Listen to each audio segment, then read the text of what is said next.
Hello there, guys, and welcome back to my channel for yet another live reaction and player ratings live stream following Chelsea 4, Leicester City 2 in the quarterfinals of the FA Cup. Chelsea have qualified once more for a game at Wembley Stadium. Of course, this FA Cup semi-finals already being played at Wembley.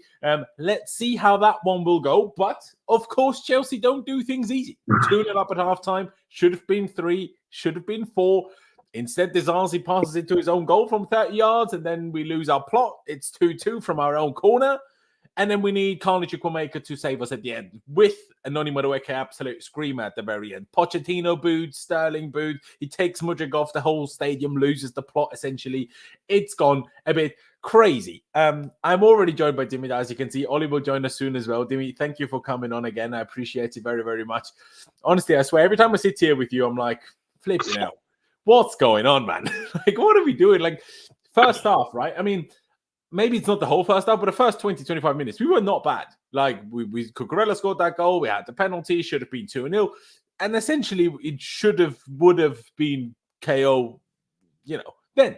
But it wasn't, because we decided to make it difficult again. Once again, a second half that was just, I don't even know, like, in German, we'd say oversleep, right? The second half. But I just don't get how many times, like, it's 8 out of 10 games, we get worse after halftime. How can this keep happening? I don't know. But at least at the end, we bailed it out again.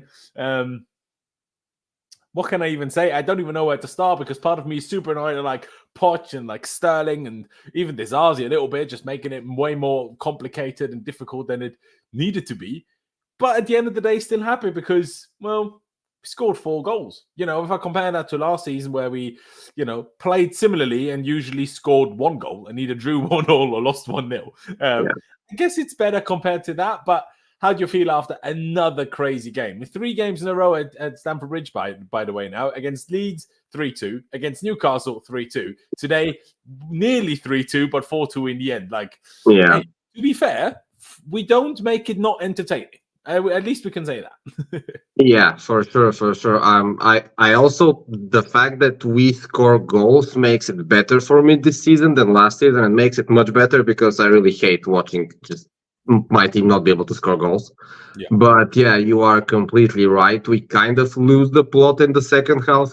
Although I think this time it was just the goal came completely out of nowhere. Leicester did not look like scoring a goal. Not one bit. I mean, seriously, I was absolutely shocked, because I don't know what your broadcaster did, but where I was watching, they were showing the replay of our attack previous to the goal, and then the next thing we see is the ball flying into the net and Sanchez being on the edge of the box, and I was like, what is going on? I mean, and then seeing the replay, seeing Disasi and what he did, I was absolutely shocked. I mean, I don't know if we can blame any one of them or we should blame both of them equally, but this was just a comical piece of bad luck. Yes, it was. And I just opened up our game on football now. I completely forgot that they also had a man sent off. Yeah. What a ridiculous game. But yeah, you're spot on. What a ridiculous own goal to score. Sanchez's position, is he too high? Yes. At the same time, goalies are always told, don't stand on your line. There's managers like Pep Guardiola who talk about the goalkeeper is essentially a centre-back in build-up. So in that idea, obviously, you want your goalie to be high up and be involved. If he stood on the line. But the centre-back just needs to look up. I know he gets pushed as he tries to pass it back, but man, you're a fridge of a man, Disasi. You can't just get pushed over and pass it in the back of your own goal, man. The thing is, I can bet you they can do that 10 times and he would not score that goal 10 out of 10 times. I mean, he cannot repeat that. It was basically a perfectly dropping ball. So maybe Sanchez could have been maybe 10 feet behind and he would have no chance to get it. He should have been somewhere near the penalty spot, maybe, to be able to react. It was a perfect shot. I mean, it was a perfect shot in our goal. Yes, it absolutely was. And as you can see, we are now joined by Ollie. Ollie, thank you for coming on. We don't make it easy, do we? We just never make it easy. And you know what else I've realized? I think this is the first time I'm streaming in my new flat in the daytime. Isn't that weird? Anyway, completely off topic. But yeah, Ollie, another crazy game. On the one hand, you've got frustrations and fury at Poch, at Sterling, at Disasi. at Sanchez maybe. But on the other hand, you have 4 goals. Cucurella's first goal for Chelsea, a lovely Palmer goal set up by Sterling, the only good thing he did all night. A very nice Chukwuemeka goal with an outrageous assist from Cole Palmer, an absolute worldie by Mudryk. It's just typical of this season, isn't it? Like, yeah, so much bad in the game, and somehow we kind of scrape through, but then we're kind of happy. But then you think about, it's still a championship opponent that had a man sent off. It took us another 92nd minute to win the game. But honestly, I'm going to say now, I'm so done with it. But I'm so done with it to the point that any positive things, I'm just going to clutch onto them, because I'm done with being permanently annoyed by the club. So I'm like, I'm just going to be buzzing that the fact that we won 4-2. I don't care that it's Leicester. I don't care that I had a man sent off. So, I'm just going to try to take the positives, I suppose. But what's your instant reaction after the game? I say instant. I know we finished like half an hour ago. But, aside from that, what's your half an hour later reaction? Yeah, well, you're certainly right, Loz. And first of all, hi, Loz. Hi, Dewey. Hi, chat. It's nice to be here.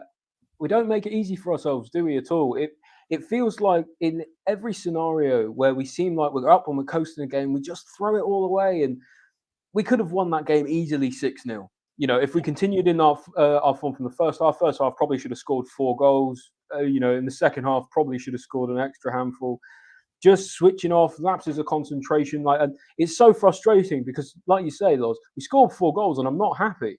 We're through to Wembley in the semi-final of the FA Cup and I'm not happy because the performance was shoddy for a lot of the game. Some really good individual moments of magic, some really good players, especially in the first half, but especially that sort of first 20 minutes or so in the 25 minutes in the second half, or could even argue most of the second half, really. Yeah. We were dross. We were absolutely terrible. We didn't have any control over the game at all. We're just passing the ball constantly back to Leicester. We were inviting the pressure. Everyone's head, had gone. And it didn't encourage a lot of confidence in me. If we get anyone other than Coventry in the next round, I think it's going to be really difficult for us to get through. And even if we do get them. So, yeah, I'm happy that we won. And of course I am. And I really appreciate the good goals we scored today. I'm sure we'll get to it. But just wasn't convincing. Not at all. No, it wasn't. I mean, I'll stick with you for a second to ask the question. Did you, it's obviously Disasi scored that own goal 6 minutes into the second half. I'll be honest, I don't really necessarily remember much of what happened in the 6 minutes before the own goal. So is it a case of, do you think we just were terrible coming out in the second half? Or is it a case of we scored a ridiculous own goal and our heads dropped because this team, due to inexperience, due to all sorts of other issues, cannot deal with setbacks? And that's what I felt happened. Like, well, first of all, the momentum went towards Leicester. Like, they saw a chance, they sniffed a chance. So obviously they were then trying harder, I suppose, or just more up for it. But like you touched on, I also felt our heads drop. But I'm not 1,000% sure if that happened only after the own goal or if that happened essentially already, 6 minutes earlier to begin the second half. How do you see that one? Well, I thought actually we came out of the second half and showed a surprising amount of control because usually, Pochettino, says his lemon magic or whatever at half time and we come out and we're absolutely dross from the first minute. But we looked like we were controlling the game. Then Disasi goes and does that.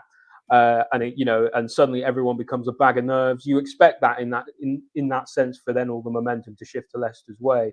We were lucky, really, that it only ended up 2-2 because for a minute there, I thought they were just going to coast on and score a third as well because they were really pushing us when it was 2-2 and we weren't playing well at all, constantly losing the ball in midfield, passing it back to Leicester, gifting them chances. Yeah, I think it's probably a case more of the players' heads drop. But if you do that against a City or a Liverpool or an Arsenal, they will finish you and you will lose that game by 4 or 5 goals. You will be absolutely destroyed by that. We can't allow that to happen because we've just done that against what we could probably call a bottom half Premier League level side with 10 men most of the time. And it just wasn't great. You say most of the time. They had the man sent off in the 73rd, to be fair. But still. Well, it felt like most of the time. Yeah. we played 30 minutes, I think, with a man more. So, to be fair, it was 10-10 because obviously I think it was 17 minutes of regular time plus obviously stoppage time. Yeah. And that was 10 minutes. So there you go, nearly half an hour. Dimitar, how do you see that one? Like, do you also think it was a case of the heads dropped after the crazy goal, or do you think it was already issues to start?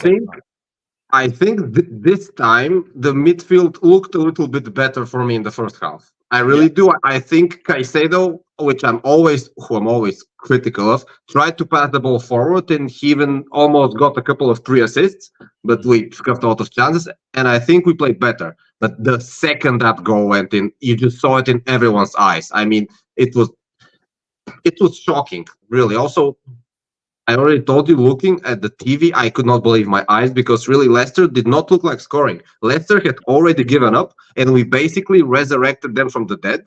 And then we completely lost our heads. We made a couple of mistakes. I think Disasi even made a mistake in Leicester's next attack, in which they kind of create a scuffle in front of our penalty area, but nothing followed. And then when they scored the second goal, I was like, oh no. Yeah. Oh no. Oh no is quite the word, I would say. Oh no is quite the word. Let's go into the lineup that Pochettino turned up with today.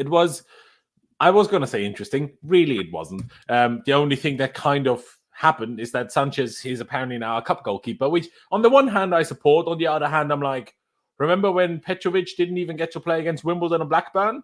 Why does Sanchez get to play now? Not like he deserves it. And the other change, obviously, that Enzo was suspended for today, which meant Gallagher dropping deeper into the double pivot next to Moises Caicedo, and Mykhailo Mudryk starting as the number 10. What did you make of the lineup? I'll start with you, Ollie. I mean, in the grand scheme of things, essentially what we expected.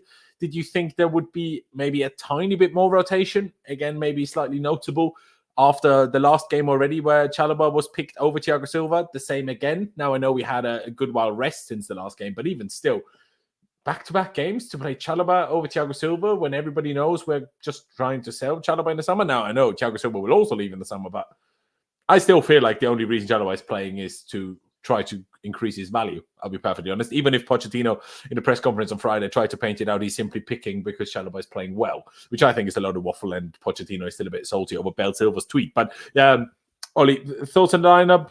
Chalobah, the Sanchez goal situation, what do you reckon? Yeah, I mean, to be honest, it was about what I expected. Sanchez seems to be the cup keeper at this stage.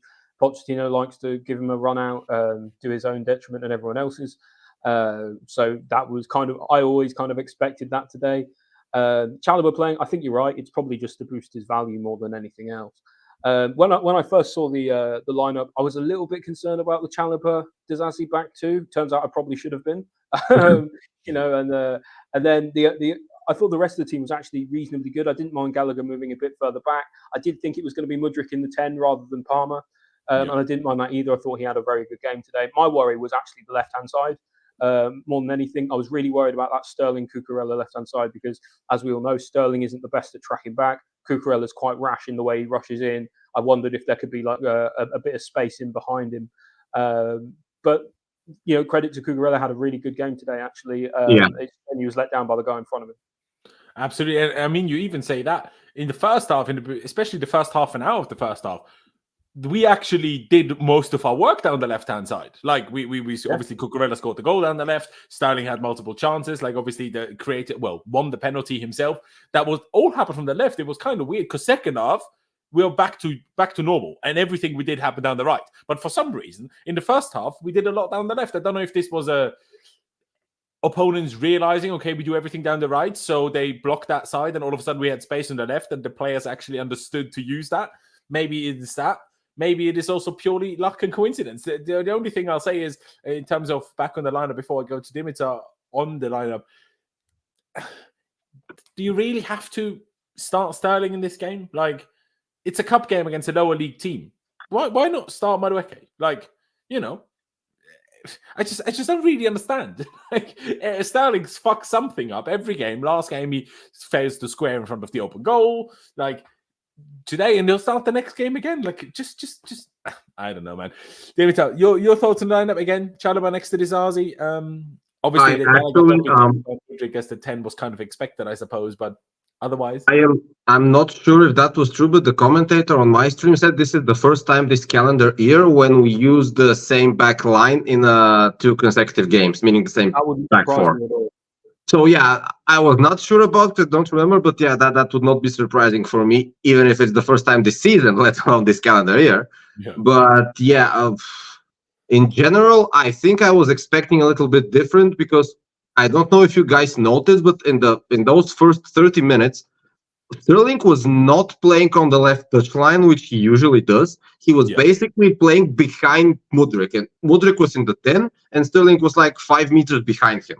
Yeah. And that gave a lot of space for Cucurella to just bomb down that left wing, and that's why he was in that perfect position to score that goal, because Sterling and Mudryk were both super centrally, basically hugging each other, and whenever one of them got the ball, the other just started running forward, which I think created a lot of chaos in Leicester's defense. And also I found it interesting. I watched the goals before the stream. Jackson was in the perfect position on the right wing for the first goal, which is something he normally doesn't do. He can find the same position on the left, but this time he made the perfect run from the right, and that also impressed me. So we had some kind of innovations, so to say, in the first half, in the first 35 minutes. And then after the penalty, we dropped also our heads a little bit, but at least I think you tweeted it. Everyone went to console or to congratulate Sterling when he got the assist, and when he got the penalty, when he missed it, they tried to console him a little bit. Yeah. So that kind of shows a bit of team spirit, which was maybe lacking in earlier parts of the season, which I liked. I agree. But yeah, like you guys said, Sterling was frustrating. I was wondering the entire game how I am going to defend him, and the thing is, it's going to be very hard. Very hard. Don't do it. You mentioned something very interesting there, because first of all, the starting Mudryk bit. Now, I did also sometimes feel that Mudryk did also drift to the left a little bit and almost left the center to Sterling. But in terms of what you touched on for Jackson, in terms of making that run, really, it kind of makes sense, because Palmer off the front three is obviously often the guy that drops a bit deeper to help create. Yeah. And usually the number 10 is obviously Gallagher. And Gallagher usually makes the runs towards the right. But because today it was Mudryk as the 10, and Mudryk, if anything, drifts to the left, not the right, I guess it made sense that if Palmer would drop, Jackson made that run, and then kind of Sterling filled in over here. I'm not sure if you felt that too, but I felt that was part of the game where we almost like were playing a little bit like this. Like, again, I'm not saying like totally, and obviously off the ball we try to press, but it almost turned into something like this as well at times, I felt. And also, if you noticed, Palmer was also playing maybe even 10 yards deeper, and he was just spraying passes with his left foot. He also had 2 phenomenal passes for Gusto. I think for one of them, Gusto did not get the ball, and for the other, we created some kind of chance as well. But I found also that interesting that basically Palmer played closer to Caicedo, and I think also Caicedo passed for him the ball for the pass to Jackson, who then passed to Cucurella. So we had some kind of plan in getting the ball very quickly to the forward areas, which I liked. But yeah, I think once the second half began, the team played differently, and then once the goal went in, it was just mayhem for about 20 minutes. It was absolute mayhem. On that right hand side as well. Like he was bombing down that right hand side, getting runs, and getting the ball a few times down there, more or less all game. You know, he was really running the channels today. He was unbelievable, I thought. He was, absolutely. Let's get into these player ratings, shall we? And we start off with the man himself. Did you say that, Ollie, in the group chat? Potentially the worst signing of the Bowley era? I replied with saying Nkunku and Lavia exist, not because they've been bad, but because they are never available, and that's even also worse. I wish Sanchez was never available, man. But to be fair, in Sanchez's case, that was our saving grace, because him not being available made Petrovic the first choice goalkeeper. So that's without that Sanchez injury, we are even more screwed.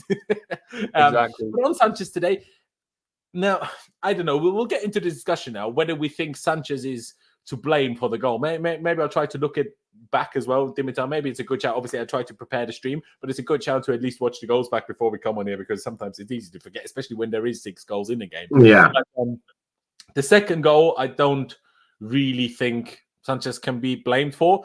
No, not the second. No. For me, the bigger issues from a Sanchez perspective, rather than the first goal we did concede, was everything else he did. Now, the amount of times he tried to fly out to, I don't know, palm crosses away and just missed them completely. It's like he was doing an Instagram photo shoot, just trying to fly around in the air. Like, let me get some nice photos. You know how they say, like, it's a save for the camera as well. He just did a jump. He didn't even fucking save it, the dickhead. Do you know what I mean? And still keeps passing it to the opponent every time. Like, people talk about Petrovic's distribution. I'm like, well, there's even like a guy we've had on the channel before. Like, people keep saying, "Oh, Sanchez distribution." Well, I'm like, no, just because he's more daring doesn't make it any better that he passes to the opponent. Actually, fuck it up more often. his longer passes, for example, if they are to the winger, they are kind of on target. But his close range passes are awful. They are atrocious. The closer the range of the pass, the worse the pass is with him, for sure. Which is really weird. You think the closer it is, the easier it would be. But no, Sanchez, like you say, Dimmy, he launched a few balls out to the right and left hand side of in the game. He did really well about knocking it long, and there was one particular ball for Palmer in the second half, which was really good. But yeah, at close range, he looked like he was just being far too casual on the ball most of the time. Like it was almost the opposite of what you want. Like you want when a cross comes in, you want your keeper to be calm, and he was flying out at it. And when your keeper's got the ball, you want him to be a bit more urgent with it, and he wasn't. So he was getting chased down constantly. There was that one chance in the first half where Daka almost caught him sleeping. And that was insane. Yeah, just a really, really like every time he gets the ball, I have a heart attack, and I don't really get it. I don't get the hype around Sanchez at all. How can you be 6'6" and you can't claim crosses? I don't understand. I don't really understand that either. Honestly, I don't know what he does most of the time. Now, part of me is also like, obviously, the more these kind of small mistakes happen for him, the more his confidence probably goes, and the more the type of guy that he seems to be. And obviously, I don't know him. I can only judge of what I see on the pitch and a few like social media things, right? But the type of guy he seems is that when things go wrong for him, he seems to be one that tries to almost overcompensate and try even extra hard to make it right. And in Sanchez's case, that often means he makes it even worse. Like it means he often makes more passing mistakes. Like, for example, think of the game away at Man United. Like it started off with him passing it to United a couple of times, and it felt like the more it happened, the more he tried to prove that he can pass, and the more he kept screwing it up. And that's what it felt like to me today when he tried to collect these crosses. He messed it up once, and it felt like he was trying to prove that he can do it, and he just proved that he can't. So it's a little bit ridiculous. Ollie, what rating would you give Sanderson a day like today? And also, please touch on, do you think he's at fault for the goal, or is it purely Disasi? How do you see that one?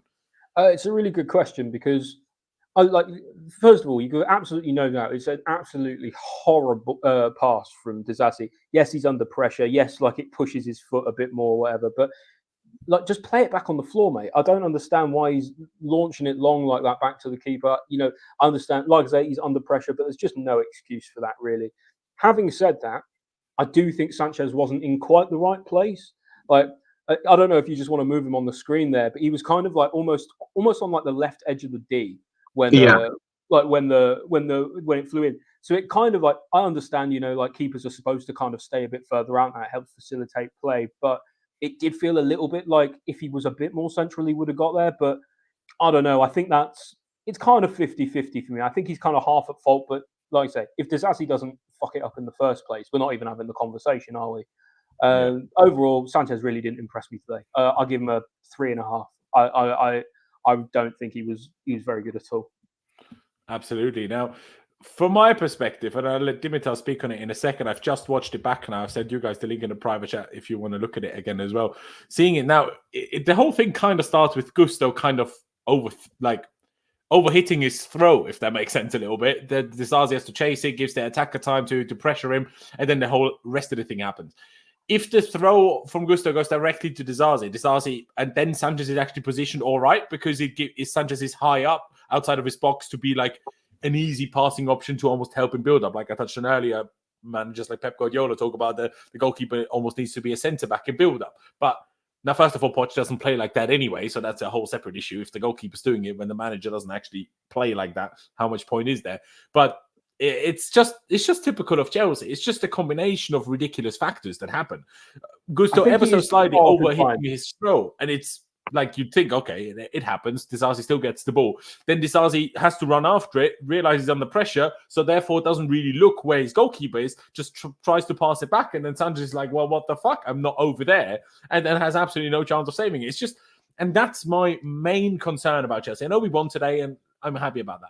But the main concern about Chelsea for me is that we have a completely different squad compared to 2 seasons ago, and still the same things happen. Like think back to Graham Potter last season. Graham Potter's last game was a 2-2 against Aston Villa, if I remember correctly, right?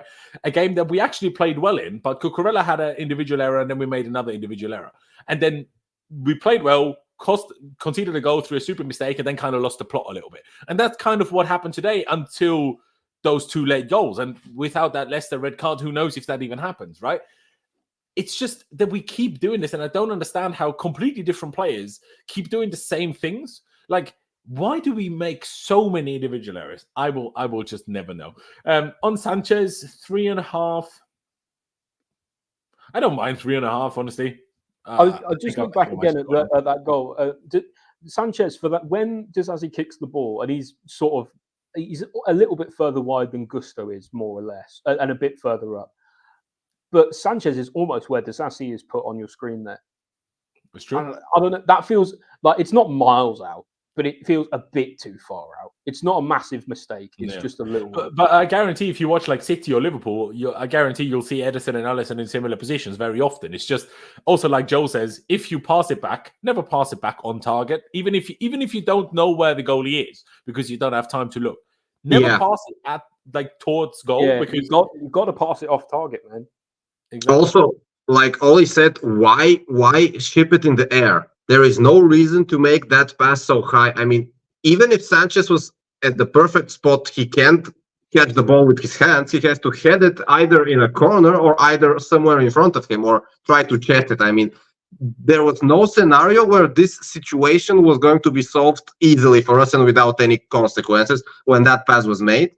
But like you guys said, it's another just cascade of errors. We're like a domino, and almost every goal we concede is basically a domino of individual errors, and they may not be major errors. They may be someone losing the ball on the halfway line, on the touch line, and that can lead to a goal. And this is something I also find very frustrating, and this started basically under Tuchel. This started under Tuchel when we were unable to finish off games, and we were just sitting on either 0-0s or 1-0s. And we cannot get that out of our system. And I think now it's more or less due to inexperience. Maybe under Tuchel it was more or less because at the beginning of his reign we started frustrating the opposing team. At the end of his reign we started frustrating ourselves. Yeah. But now it's kind of the player just lacks a bit of individual class. And hopefully they can start building upon that. But I guess in order to do that, we have to start winning games in a more convincing manner, I think. Absolutely. Dimitar, what rating would you give Sanchez? 3.5 is okay. He basically did everything wrong he could, even though he had no fault for the goals. And this is something that a goalkeeper can rarely do. He did a lot of things wrong, but he had absolutely no fault for the goals. I think because even though he was a bit out of position, there is no way that a modern goalkeeper stays on his line when the ball is in the opposing field, in the opposing half of the field. And basically, when Gusto was making that touch, the ball was on the halfway line. The halfway line, yeah, exactly. Yeah, so we can't expect him to be on his line because then if a fast counter-attack happens, then he's going to get caught off guard. So I don't blame him for the goals, but I blame him for literally everything else. Like we said. I mean, I love you, Timmy. I love doing shows. No, but it's true. He can't pass the ball. He can't catch a cross. He's not confident when making saves. I mean, I really don't understand why we signed him. And I don't know who else could have we signed, but why sign the reserve goalkeeper of Brighton? It's ridiculous. Like, Kepa is clearly not good enough, right? But Sanchez is not better than Kepa. So, like, why you would spend extra money on someone not better? I mean, I think I said that to you 2 or 3 streams ago. We should have kept Kepa. We should have told him, okay, new coach, clean slate. Just try and not make stupid mistakes. I mean, will we win the title with Kepa? Probably no. But will Kepa be a bit better than Sanchez? For sure. I mean, for sure. Yeah. I mean, and he is better at passing than Petrovic. But then again, Kepa is now not even playing over Lunin at Real Madrid, and Courtois is about to be back, so Kepa will be third choice, which is hilarious. Yeah, but Kepa and Sanchez are 2 cheeks of the same ass for me. Like they're, you know, like they're just both of them. like you say, Dewey, like there was no point bringing Sanchez in and not keeping Kepa just for the pure sake of the money aspect of it anyway. Yeah, also that the money, we are now struggling for money, and we spent 25 or 26 million on Sanchez last summer. Like, and who's gonna buy him now for even 10 million? I mean, even if you want to sell him, no one. Yeah, Hey, we're going to be lucky if we find another loan for him, let alone somewhere to sell him to permanently. Because I doubt Kepa will want to go to bloody Saudi Arabia, really. So hopefully we can. That's the one good thing. If we get De Zerbi and Sanchez will leave. Yeah, it's true. But De Zerbi might really like Kepa, so I'm not sure if you're going to be buzzing about it. But yeah, I just put it on screen. Man United also FA Cup. Yeah, he always pops up with an important goal. He does, to be fair. I'm not even sure who you can compare him to, but it's ridiculous. Scotland essentially. I know exactly who you compare him to. But he scores every game. He's the modern day Marouane Fellaini. Yeah. Even though Fellaini was better on the ball, Scott McTominay is a shadow in game, but that's another story. Yeah. Fellaini was also good at man marking, but that's a whole separate thing. Let's get to Axel Disasi. I'm not quite sure. Obviously, I put goals, assists, these kind of things on screen now. I haven't really thought as far as how do I do it when I add the rating as well, because then it's bloody. Where is the goal emoji for Disasi? Yeah, I don't know. There's no red ball, unfortunately. What can I do? Give him the Puskas.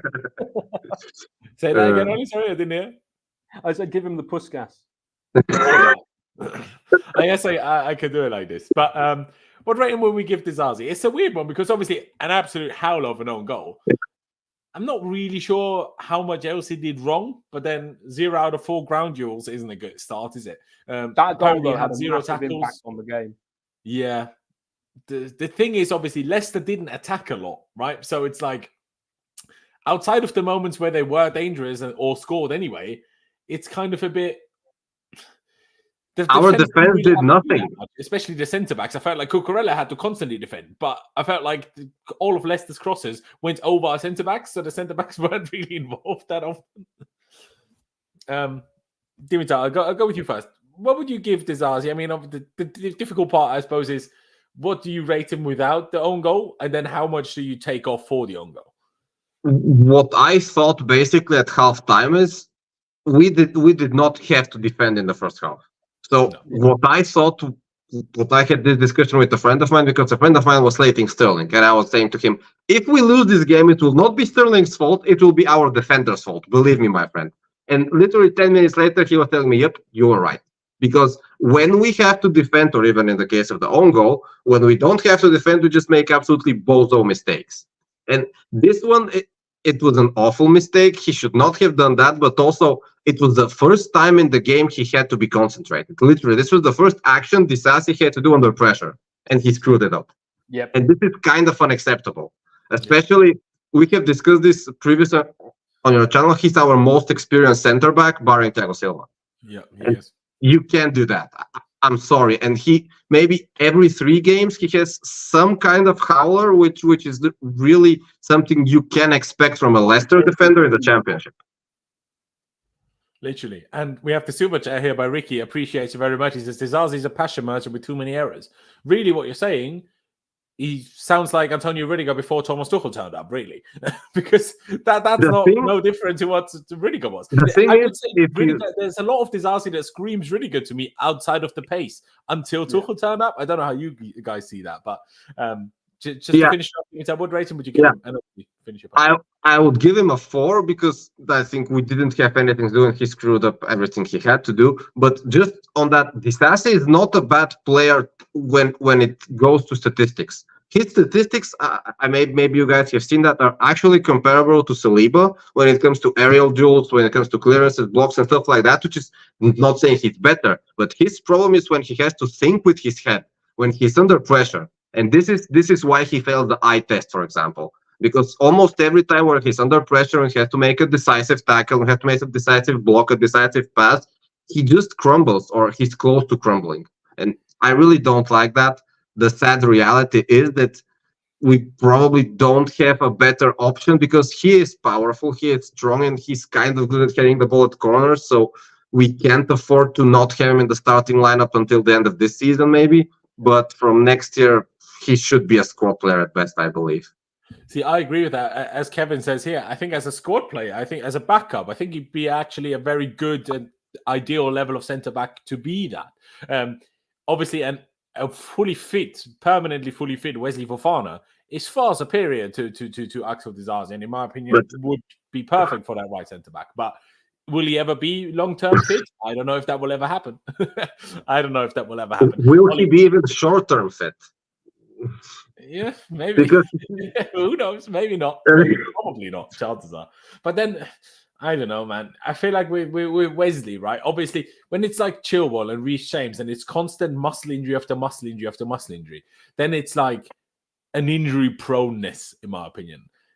The way it's been for Fofana, to me, it's been more bad luck than being insanely injured. Yeah. And obviously, he's been out for a long time, but they're all kind of crazy freak injuries. You know, obviously breaks his leg at Leicester, does his ACL in training with us. I don't know. So I'm still willing to give him a bit more time. Of course. Time is running out still. The thing is, until we see him play, we can't judge him. And we haven't seen him play, so we can't judge him.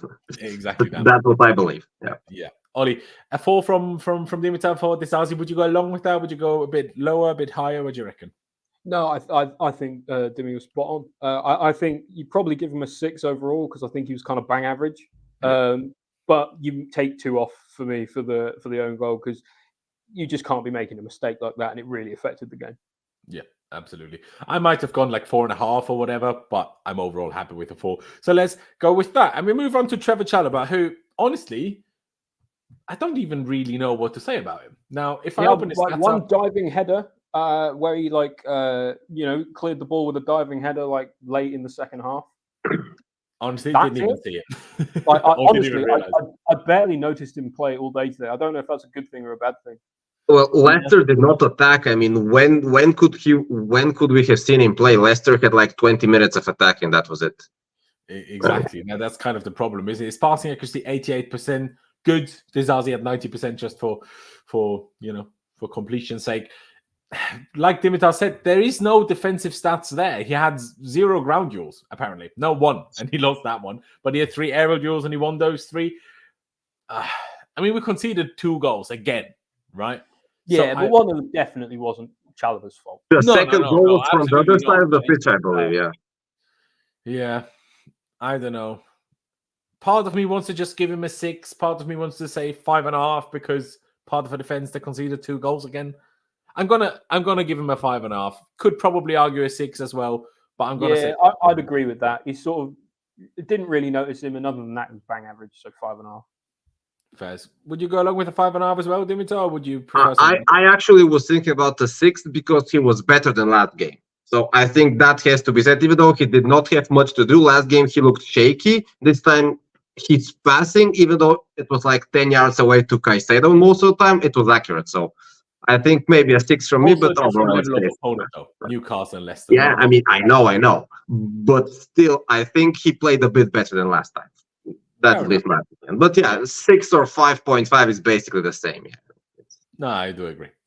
Let's leave it at that, and let's do Malo Gusto first. Why not? Got an assist at the end. Got the assist for Madueke's goal. Not the most outrageous assist. It was mostly Noni's work, but even still, Gusto, I would say, with another good game overall. Now, did he get beaten a bit too easily for the second goal? Yes. Yes. But at the same time, it's like, I know people are always harsh on these kind of things. Oh, the fullback let the guy go past. At the same time, I'm like, well, this is like the attacker has the ball. The attacker can feint, I'm going to the outside, can feint, I'm going to the inside. The defender can either speculate and he tries to risk like a bit like a goalie for a penalty and tries to, okay, I think you're going to go there, so I'm going to lunge over there. Or you're going to only be able to react after you see where the where the attacker goes. And then you're always going to be a step behind because you're reacting to what the other person is doing. So on the one hand, I'm like, should he be doing better? Yes. On the other hand, I'm like, let's give a little bit of credit. It was a good body feint and then a good quick shot. And Gusto didn't have time to get back in. Could have done a bit better, absolutely, but I don't think it's a huge error, if that makes sense. And going forward, he was very good again. Should have had a couple of more assists than he arguably did, or even if not assists, pre-assists, be involved in good attacks. I think he played the cross in that led to the penalty that Sterling won. Obviously, Mudryk missed it, but Gusto played that cross to Sterling that won us the pen. So overall, I'd probably give Gusto a 7.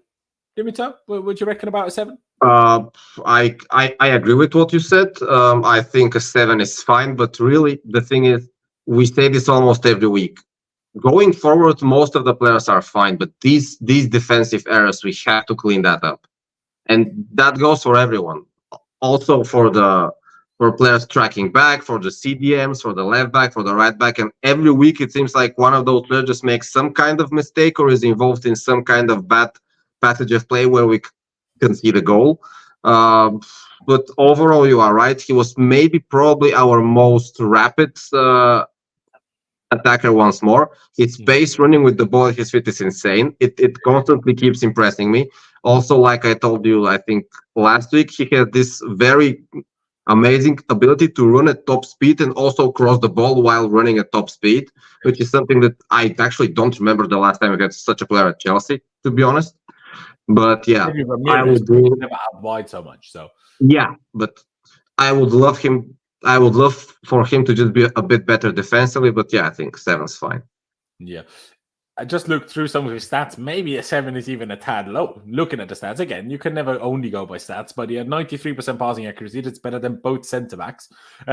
He had a successful dribble. He had 3 successful crosses. He had 3 out of 3 successful long balls. He had 4 out of 5 tackles, 7 out of 10 ground duels. These are strong stats. Now, again, for 9 recoveries as well. Again, that doesn't take into consideration that he kind of let the goal, the guy past him and let the second goal happen a little bit. But you know what? I'll raise mine to a 7.5. Obviously, you don't have to do that, Dimitar. Ollie, what would you give him? Maybe my 7.5 is too high and you'll convince me otherwise again. But yeah, especially the 3 crosses. 3 successful crosses in a game doesn't happen very often at Chelsea. Now, again, I know we played a championship team and everything who were down to 10 men for the last half an hour of the game. But even still, I don't want to take away from all of Gusto's positives for letting one guy past him on one occasion when he was very good for almost the entire rest of the game. Yeah, I think I would go with the 7.5 for Gusto. I thought he had a very good game today. I thought, like I said earlier, he was bombing up and down that right-hand side most of the game. Should have done probably a bit better for the goal, undoubtedly, but I think he contributed more positively than negatively today, like overwhelmingly so. And like you guys say, he's got such a great command of the ball at such a young age. We've got players who have played for us for years and years and years who don't actually have as good a control of the ball as Gusto has already.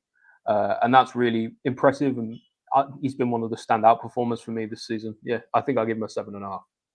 Fair dues. We move over to the other side then, Cucurella. I'll start with you, Ollie. His first ever goal for Chelsea, which is kind of crazy it took him this long, because remember last season, or was it earlier this season, where he had moments where he missed so huge chances. Yeah. And we were like, how on earth are you not scoring these? Obviously, he couldn't have missed today. Well, I say that.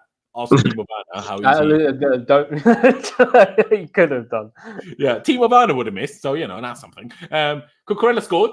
Big up him. Was also involved in a lot of attacking in the beginning, but like I touched on earlier, second half, he almost stayed back completely as almost the third centre-back at times. So I don't know, maybe that was one of the things Poch changed as the game went on, to build in a 3 rather than building in the 2 like we did initially. But yeah, second half, Cucurella wasn't involved in attacking anymore. So maybe it was also partly him, I don't know if it's a managerial instruction or himself decision, but obviously he's been out for 3 months, started the last game, played the full 90, started a game the following game as well. Now, essentially played the full 90 because Chilwell came on close before the end.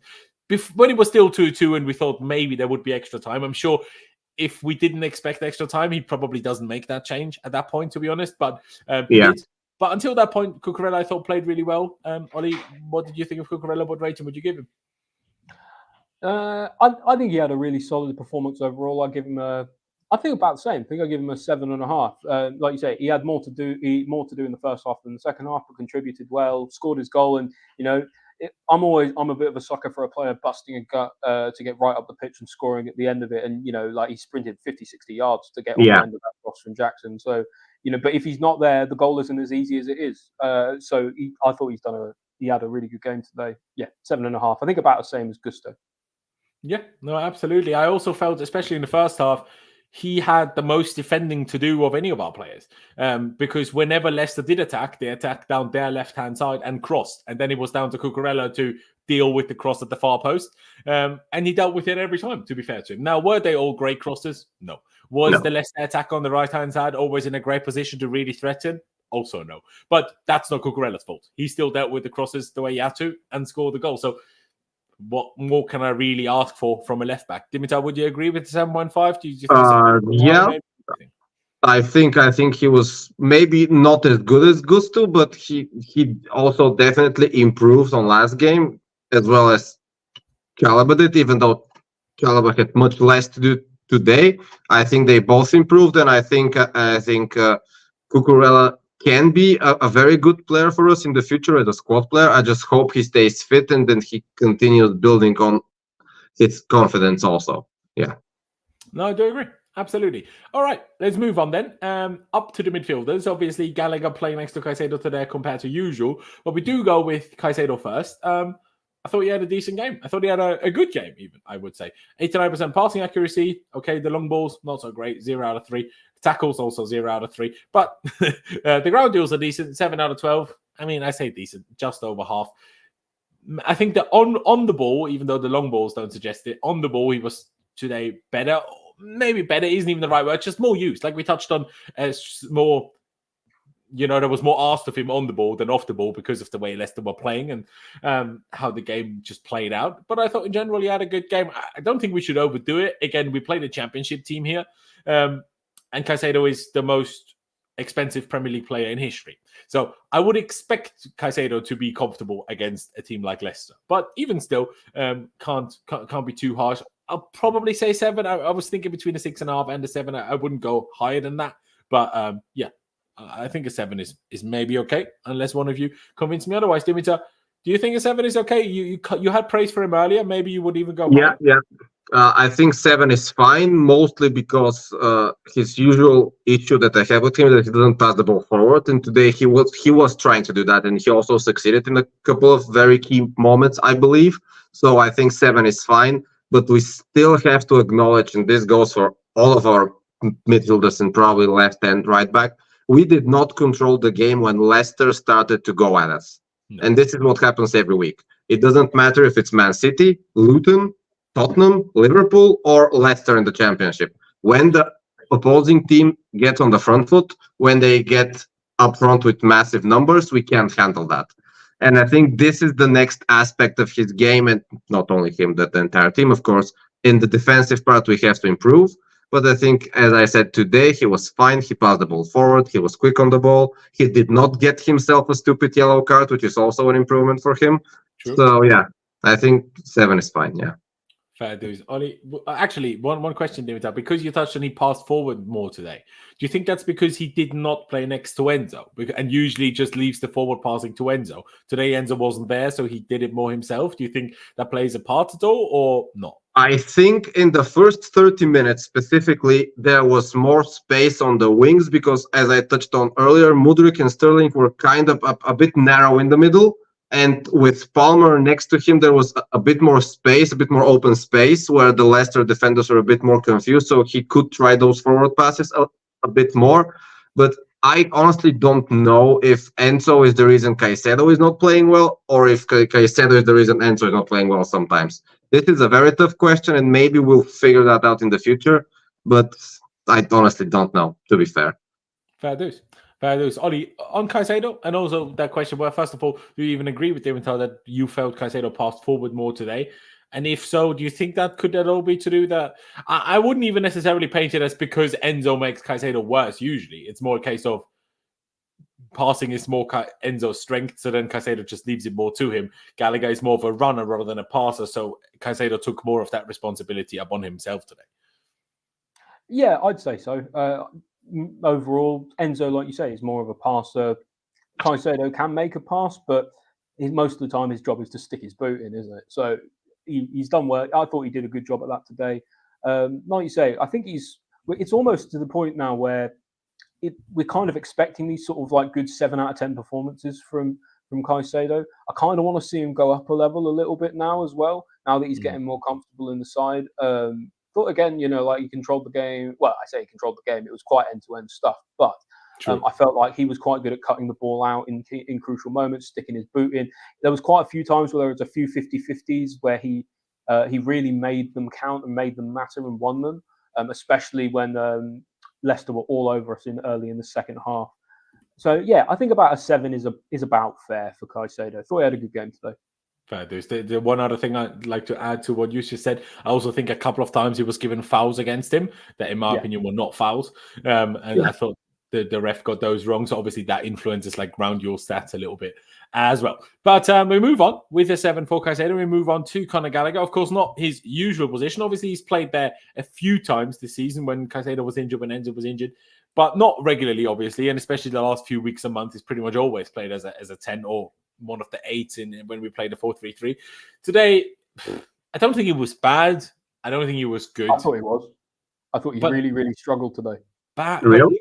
Okay, please elaborate. Like, what made you feel that you thought he struggled? Like his passing, his numbers are pretty much the same as Caicedo's from that perspective in terms of completion rate. His accurate long balls are actually better. He at least completed one, I suppose. I think for me is the reason that I thought he struggled today is especially when we were under a lot of pressure from Leicester in the second half. He was the one who seemed to be struggling. Him and Disasi were struggling the most with that pressure. There was a few times where he received the ball sort of. He was almost the first to receive the ball from the centre back, and he'd try and turn and go, and instantly Leicester were on him, and he didn't really know what to do. A few times where he was and then from that, there was a few times where he kind of dribbled himself into traffic while under pressure, while the whole team's under pressure, kind of losing the ball in a quite a significant way when the momentum's against you. I think really kind of what happened is just his head went for like 20 minutes, and then after that it kind of shored up and he was okay. But that 20 minutes, I thought he was really poor, actually. And it's a shame because I really love Conor Gallagher. I think he offers a lot to the side 99% of the time. I just don't think I don't think you get as much out of him playing him in that kind of pivot over when you play him in the 10. So it's an interesting sort of dilemma to have for Pochettino for sure. But I don't know. I'll probably give him a 5 on balance today because I other than that, I didn't think he was all that good. I don't think he really affected the game all that much. Fair enough. It's an interesting one. And he kind of had to play, didn't he? Because because of injuries, he was kind of forced into that position. So I kudos to him for stepping up as well.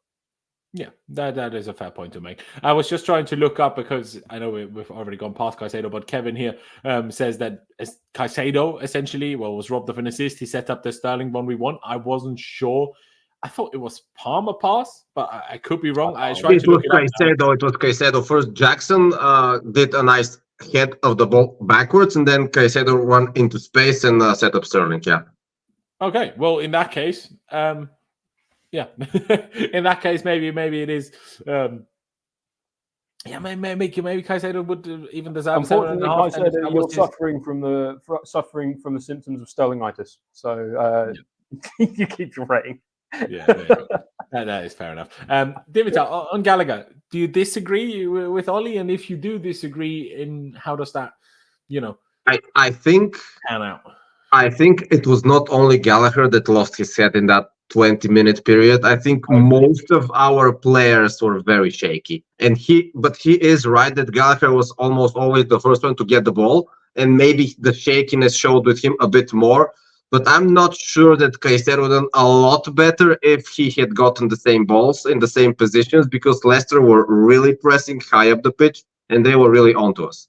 So I don't think he deserves maybe a 5. I was thinking a 6.5 because I thought his aggressiveness in the first 30-35 minutes was basically one of the reasons that Leicester could not pass the ball in our half, because they were constantly run down by either Caicedo, either one of the left or right backs, or Conor Gallagher, who was basically running around the middle circle, sometimes in circles, and he was just making sure that we have a decent press and that when we take the ball, we kind of distribute it faster. And I think also one of the situations where Palmer made a nice through ball for Gusto, it was Gallagher that took the ball, passed it backwards to Palmer, and Palmer sprayed it instantly forward. So I think he was better than a 5. Not great, of course, but I think a 6.5 maybe from me. 6.5. Okay, I probably have just given him an average 6, to be perfectly honest with you. Like, Levels out. I agree. I kind of agree with both of you in a way. I think he was kind of poor second half, but I thought he was kind of good first half, and to me that kind of evens itself out. But the one thing I did like as well about Gallagher's performance is in absence of, as he was the captain, he was pointing and actually telling people where to go. I know it's quite a little thing, but he's actually on the pitch pointing at people saying, no, you go there, you go there. Like, we don't have a lot of leadership on the pitch, it feels like at times. So it's nice to have someone who's willing to take responsibility and actually just, point at people and say, do your job. Yeah, no, I do agree. Dimitar somehow must have lost connection. I'm sure he's back in a second. Overall, a 5, a 6, and a 6.5 leaves us at an average of 5.8, which we round up to a 6. So that it shall be. And we move on to, let's do Mudryk first. He played as the number 10. Again, and I started this comment for myself earlier here by Rich. He said it nearly at the beginning. Mudryk being so good in the 10 makes no sense to me, by the way. Has to start there now. Yeah, I'm not sure about has to start there now, because so far this has only happened against championship teams, Leeds and Newcastle, where this has been tried and worked really well. I think in an attacking sense, it really does work. I'm not quite sure if we played a good team, if the way he is involved in our press doesn't cost us something, if it's him as the 10 compared to, say, Gallagher. But and I'm not even sure if so good is the right word today. I thought it was good today, but also could have been better. Like, there was moments where I thought, he could have done that ever so slightly better. For example, when he had that nutmeg and then the run through the middle and then tried to pass it to Jackson, that pass could have been a tad better. Now, was the run perfect from Jackson? Maybe also not. But also, he probably scores if Sterling doesn't stand in his way. So then we talk about the whole thing very differently, because Sterling blocks a shot from Mudryk that is going for goal. Now, there is a chance the goalie saves it, but I think how far the ball had already traveled by the time Sterling blocked it. Oh no, that was a goal for sure. Didn't have time anymore to react to it. That was a goal for sure. That was a goal for sure. So, kind of robbed. So in that sense, maybe we give him a 0.5 extra of what we think. I think overall, maybe a 6.5. And I guess if we want to give him a 0.5 extra for being robbed of a goal, I guess a 7. But I feel like a 7 is a bit high. What do you reckon, Dimitar? What would you give Mudryk today? There are two parts to his game today. First, every time he got the ball, he was only looking forward, and he was very dangerous, which is exactly everything you want from him, because we know if he's in a good mood, if his game is flowing, he's very good technically, he's very fast, and he's very rapid. And this is exactly what he did, and I was very pleased to see that. But when he did not get the ball, I felt he had no idea where to stand. As usual. As usual, yeah. And this is I think what he has to improve, regardless if he's playing as a 10 or as a left winger or as a left midfielder or as a left wing back, which we've seen a bit this season. He has to positionally have better awareness. And I think I kind of understand now why Poch doesn't use him so much, because really sometimes you just have to take a player off, get him on the bench, and let him also see how the game is going from the bench, from the side, so he can maybe understand better what's going on. Even though he deserves to play more, that I will agree. I will say a 7, because, like we said, he got robbed of a goal and he was dangerous. So that's what is important for me. And also, even though it was a championship side, creating chances and being dangerous is very important against every opponent, and he did that today. So I think he was, and also he was better than Sterling. So I think who wasn't? He also completed 4 dribbles, 4 out of 6 dribbles, which is pretty good going, especially from a number 10 position. The other stats, I will say, not necessarily amazing. 81% passing accuracy, 13 out of 16, 0 out of 2 crosses. Okay, 5 out of 11 ground duels for an attack is actually okay, I suppose. But yeah, I mean, I'm still kind of tempted to go 6.5. Maybe if Ollie goes 6.5, maybe I'll change my mind. But hey, if we're all going to agree with a 7, especially for being robbed of a goal, maybe we will go with that. Ollie, do you think a 7 is fair, including that robbed goal, or do you think it's still a little too much? I think 6.5 personally, but only because he probably was robbed of it. But I don't think it's guaranteed it was going to go in. I think the keeper still could have gotten there. So obviously, thanks to Sterling, we'll never know. But yeah, for me, Mudryk was always was doing really well in the attacking phases, and when he had the ball, and like you say, Dimmy, like off the ball, his positioning is a little suspect. And the other thing that I don't like is, I think in that attacking midfield position that Gallagher seems to play so well, pressing well in that position is so important to the way that the structure of the press functions. And Mudryk, for me, isn't a very good presser of the ball. Which you would expect him to be because he's very quick, but he just, I don't know, maybe he just doesn't quite have the wherewithal for it to sort of like. Yeah, I think the same reasons why he doesn't know where to stand sometimes or where to run. That's kind of the same reason why he kind of doesn't an extension of the same press. problem as a result. Especially when Leicester were getting a bit more into the game at times, it felt like he, like you say, he didn't really know where to be when he didn't have the ball. And so I'm not gonna give him too, I'm not gonna harp on him too much for it. But you can see why Pochettino pretty religiously chooses Gallagher in that position over Mudryk. Yes, absolutely. The thing that I don't agree with Pochettino is fine that you think, okay, we're losing a bit of control. Maybe Mudryk as the 10 isn't it anymore, but then move Mudryk to the left and take Sterling off. Don't take Mudryk off. I completely agree. He should have played the full 90 today. Absolutely didn't deserve to be taken off whatsoever. But I think 6.5 for a good attacking performance and not much more is pretty fair. That nutmeg was filthy as well. It really was. It really was. Because I'm still kind of on the fence, and Ollie and Dimitar split between a 6.5 and a 7. I've given you guys a poll to choose for Mudryk's rating between 6.5 and 7. So please place your vote in the poll at the top of the live chat. It's below us if you're on your phone. Unless you're on full screen, then go out of full screen and place your vote. And if you're on desktop, it's obviously in the live chat right next to you. We move on then to... Let's do Raheem Sterling first. Let's get our anger out, shall we? I'll say my few positive pieces first. I did feel a little bit bad for him. People know that I really dislike him, or dislike him is maybe not even the right word, but really don't rate any of what he's given to Chelsea in the 1.5 years he's been at the club so far. But I did feel a bit bad when it's like he's taken off and he's just getting booed, and then after the penalty miss and after the 1v1 miss, he gets the ball and the home stadium starts booing him. I'm just not a fan of booing your own players. Like when they're coming off, I'm a bit more okay with it because I'm like, well, then they're already off. But while they're still on the pitch and you wanting them to be better, booing them is not going to make them better. So if you want your players to perform better, don't boo them. That's not going to make them play better. That's going to make them play worse. People don't want him to play better. People want him to leave.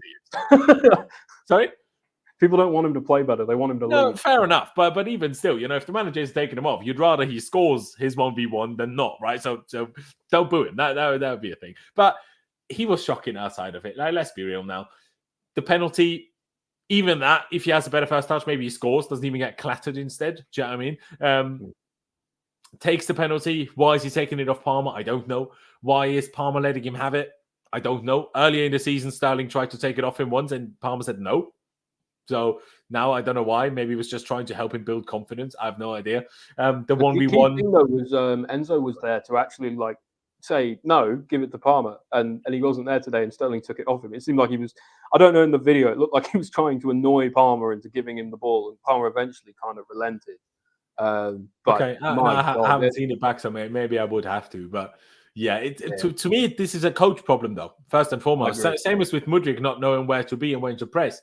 Now, sure, you can say, some players don't have the game IQ and whatever else, but if you have to, fucking stand on the sidelines and shout every instruction to him if you have to. What does Pochettino do? Sit there and doesn't say a word all game long.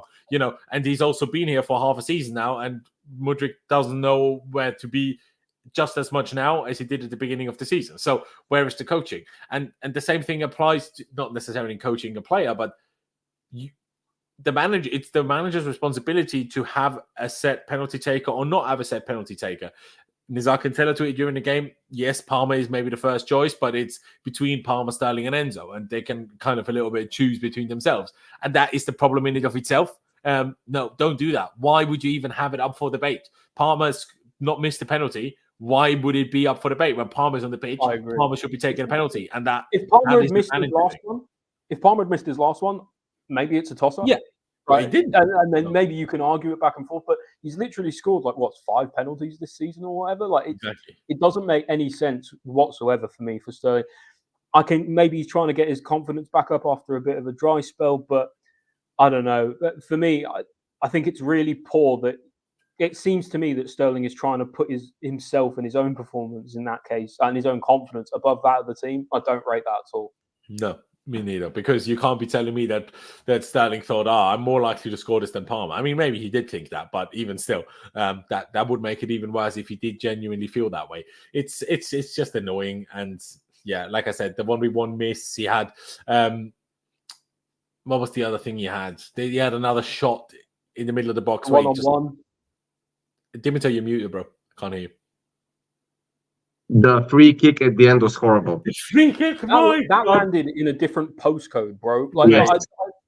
I cannot believe it. It was like, no, this is your time. This was your chance for redemption. And it was almost like everything that could go wrong for him did go wrong today. The only thing he was missing was getting sent off or something. Because for me, mate, that free kick is like he tried to score at the Etihad from Stamford Bridge. Like it was so far off. Like Twickenham ain't even far away for that one. It's crazy. Yeah. But the other one I was talking about, he received the ball in the box and the ball bounced, and then he tried to shoot on the volley again, a bit like for the penalty, but on the second occasion he didn't get blocked or he didn't get clattered, but he just shot it straight at, I can't remember who he shot it at, but some defender anyway. He just offers nothing, man. Like in this team at this stage, he just offers absolutely nothing. I don't agree with that. No, I don't think he offers nothing. The problem is, no, you're right. He offers less than nothing.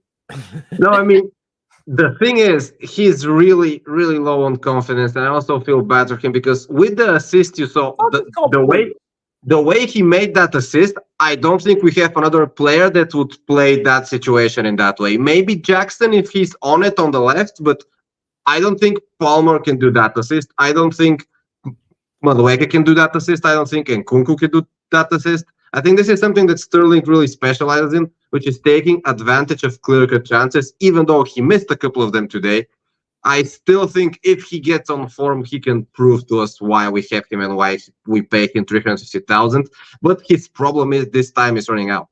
He has maybe the next 5 games, to prove he can offer something to this club. Otherwise, he's going to get sold for sure. And by the way, Liverpool are now leading. Oh, leading? Bloody hell. Yeah. Leading, yes. By the way, I've just watched the assist and then the Palmer goal back. I'm not like in terms of pace, I agree, but I think Mudryk could do the very same thing. I think Mudryk has a low crop in him. But look at how he took up the ball. He struck the ball twice with his head. He controlled it perfectly. I mean, I think this is something that, isn't it? It's like anyone can run onto a ball from their own head, man.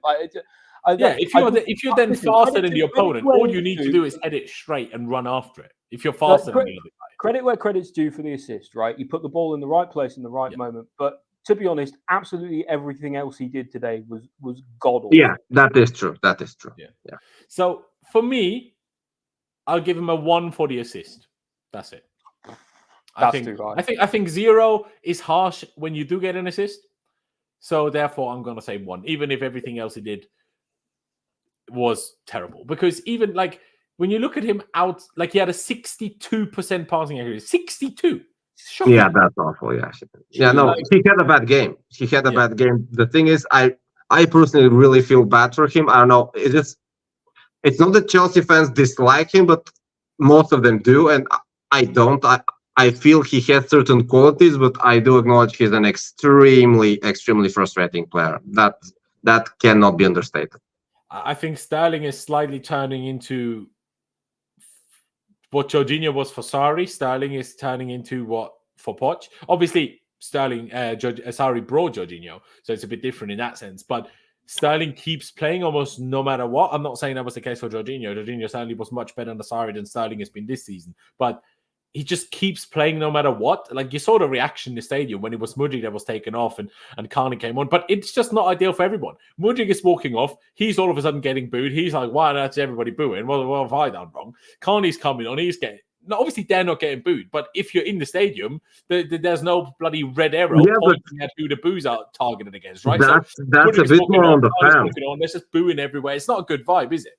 So that's a bit more on the fans, and that's a bit more on the fans, because if you check statistics, he's played like 62% of available Premier League minutes, which is not that much. I mean, if you listen to people online, it's like he's playing every minute of every game every week, and that's not the case. 62%. Yeah, he's only played 1,700 minutes from almost 2,600 available, something like that. I mean, he's not played that much. Is that because he gets taken off after 70 minutes? That may be the case, but it's still, I mean, if you listen to people online, it's like he plays every minute of every game, and that is simply not true. He also got benched for a couple of games, which is we did not look better without him. If you remember, there was a patch in the. I think we looked better when he didn't play. I don't know. I mean, but I'll be honest, bro. It wasn't enough games of him not playing. I know. So the thing is, that's kind of part of the issue. I am going out of my way to defend him because I think he has quality. But at the end of the day, he really has like 2 months to prove that. Otherwise, he's gone. So we're not going to have the discussion again next year for sure. So yeah, it is true. I just look up one thing quickly, right? Chelsea have played 27 Premier League games, and Sterling started 25 of them. Now, he might have been taken off very often, but he started 25 of 27 games. He's manager's favourite. That's not his fault. But, no, obviously not. I was just because obviously Dimitar was talking about the minutes. I looked it up and wanted to know how often does he actually start. The performances he puts in doesn't merit him starting. That's the problem. Like, especially after something like the last game where it's pure selfishness that, you know, in the end didn't cost us, but could have cost us if Mudryk doesn't save us late on. And it's like you get rewarded for starting the next game after. He did it against Wolves away, starts the next game. And you're like, all the other players, you see Madueke out partying while injured, benched for 3 months. Mudryk scores, benched for every game. Like, and it just doesn't make any sense. Like, and we talk about Mudryk, he doesn't know where to be, he doesn't know when to press. It's not like Sterling presses. You know, like if Sterling was doing the off the ball work, like if Sterling was like Willian, right, and doing the off the ball work really well, but then being a bit inconsistent with chances and off the ball, I would much more accept and understand why he still starts all the time. But he doesn't do the bare minimum off the ball, and then on the ball, it's more of a 40% does a good thing and 60% does a bad thing over the season. And then I'm like, well, like I said, if it was like Willian doing the stuff off the ball well, yeah, that is true. He doesn't do that, so then I can't see the justification in playing a 29-year-old Raheem Sterling over trying to develop Mudryk and Madueke. I just don't get it.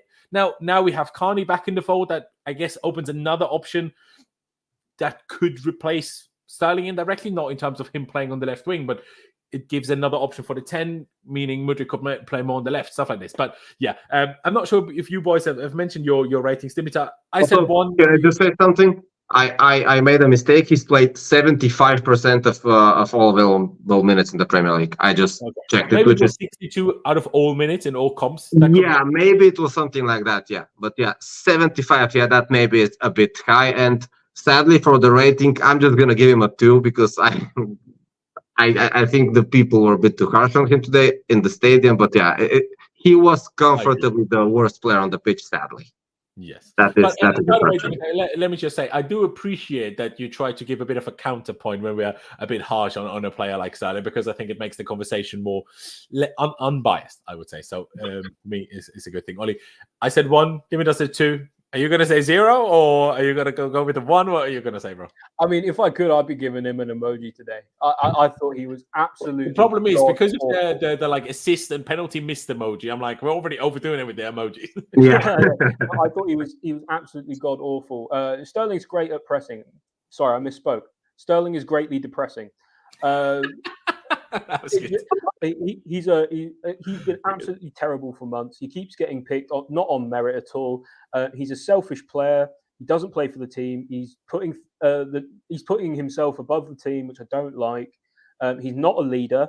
Everyone else had to, comfort him and pat him on the head when he missed his penalty that he stole off the one guy who actually could have scored it.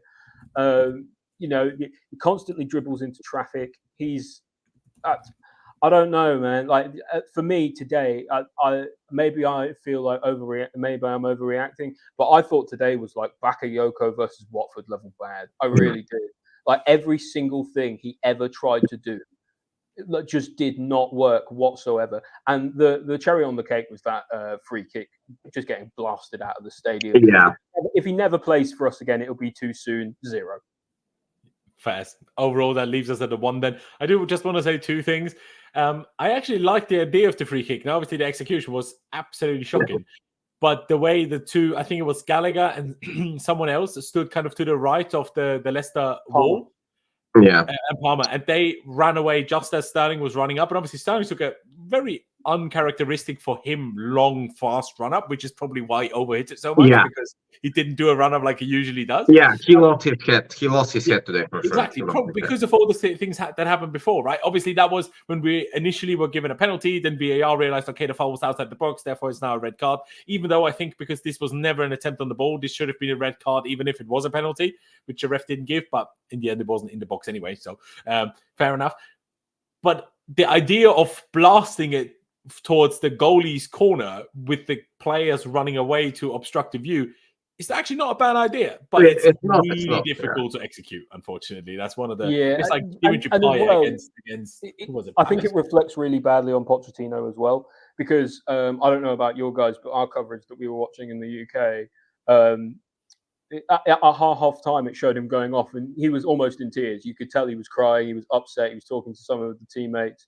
And in that scenario, his head's already gone. He's got to go off, and he can't come back on. And look, because people say, "Oh, taking him off at halftime will damages his confidence." Well, what did leaving him on do?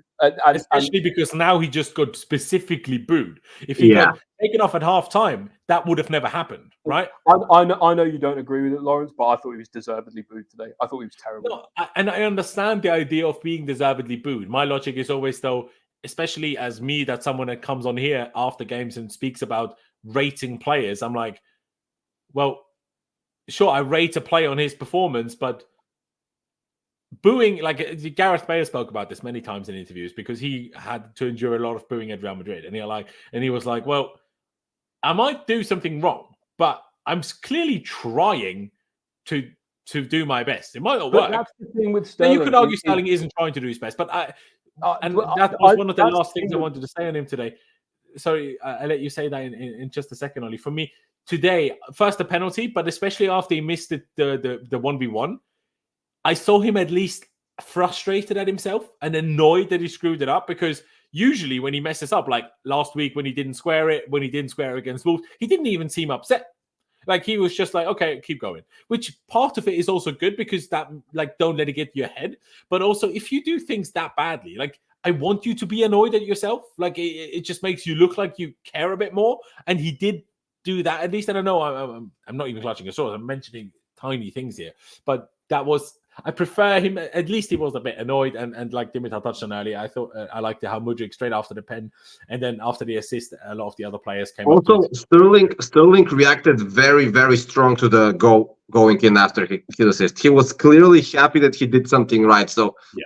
I also don't agree with people that he's not trying. It's just he's that kind of a specific character where he can have a poker face and he can look like he's not caring, but I'm pretty sure he cares. I mean, yeah. I'm pretty sure he cares, even a little bit. Yes, maybe he does not care the level that we do because we are Chelsea. But yeah, I mean, I think he cares. How much he cares because it's the team, or how much he cares for him because of himself, I don't know. There it is. That may be true, but I mean, I sometimes don't care if a player can perform well. It can be because the player is performing for himself, for his parents, for his girlfriend, for the club, for whoever he wants. But if he can deliver, it would not matter. The thing is, Sterling is not delivering. That's the problem. If he was scoring 10 goals every 10 games, no one would be booing him, sadly. And that's the thing. He has missed a lot of chances. And I know I defended him, and I can say, yeah, he deserves some criticism. It's just booing your players while they're playing is very stupid, I know. And when I used to go to games back home, this is also what I hated. as a child, when someone misses a one-on-one on goal, the entire stadium starts booing him sometimes. Like, what are you doing? I mean, this will not make him score the next one. Exactly. Sure. And that's my point. Like, when you want the players to make the right decisions in 1v1 situations, in penalty situations. Now, it's aside from the fact that he shouldn't be taking the penalty, which is on the manager and maybe a little bit on Palmer, or also the captain on the pitch in Gallagher, do something about it. But then again, maybe Gallagher also thought, give it to Sterling too, so he can maybe bring up his confidence, right? Which I guess there is a team-spirited thought within that to some extent. But at the same time, the problem is with penalties, everybody is expected to take a penalty. Even if Disasi stepped up, you'd like, well, in an ideal world. Yeah, he should score. Yeah. So, it doesn't really matter whether you're Sterling, Palmer, or the goalkeeper. You should score a penalty if you're a professional footballer. To be honest, even if you're a semi-professional footballer, you should be scoring penalties. So I understand the idea, but at the same time, I'm like, think back to Torres or Morata when we gave them penalties to help confidence. Penalties don't help confidence because then you after only think, I only scored a penalty though. Like, it doesn't really help in the grand scheme of things. But anyway, I think we've spent enough time on Raheem Sterling. Let's move on to, of course, like every week, our talisman. Now, I will say in the first half, that was probably one of Palmer's worst halves that he's had for us. Not because he was shocking, but just because things didn't really come off and he just wasn't involved. Like we touched on earlier, we attacked mostly down the left. I don't really know. Well, no, we discussed why it happened, but it was still surprising because it doesn't happen usually. Yeah. But in the end, he's got a goal. That was a very nice goal, obviously assisted by Sterling, but still a good finish. And then the assist for the amazing. It's outrageous. It's outrageous. I'm not sure if you guys. It reminded me so heavily of that Hazard goal against Newcastle with the Eto'o backheel flick. What was it, 2014-ish? Very similar in terms of goal. Obviously, Chukwuemeka with the ball outside the box, runs in, passes it, backheel, curl finish in the bottom corner. Great assist. Obviously, great goal as well. We'll get to Chukwuemeka in a minute.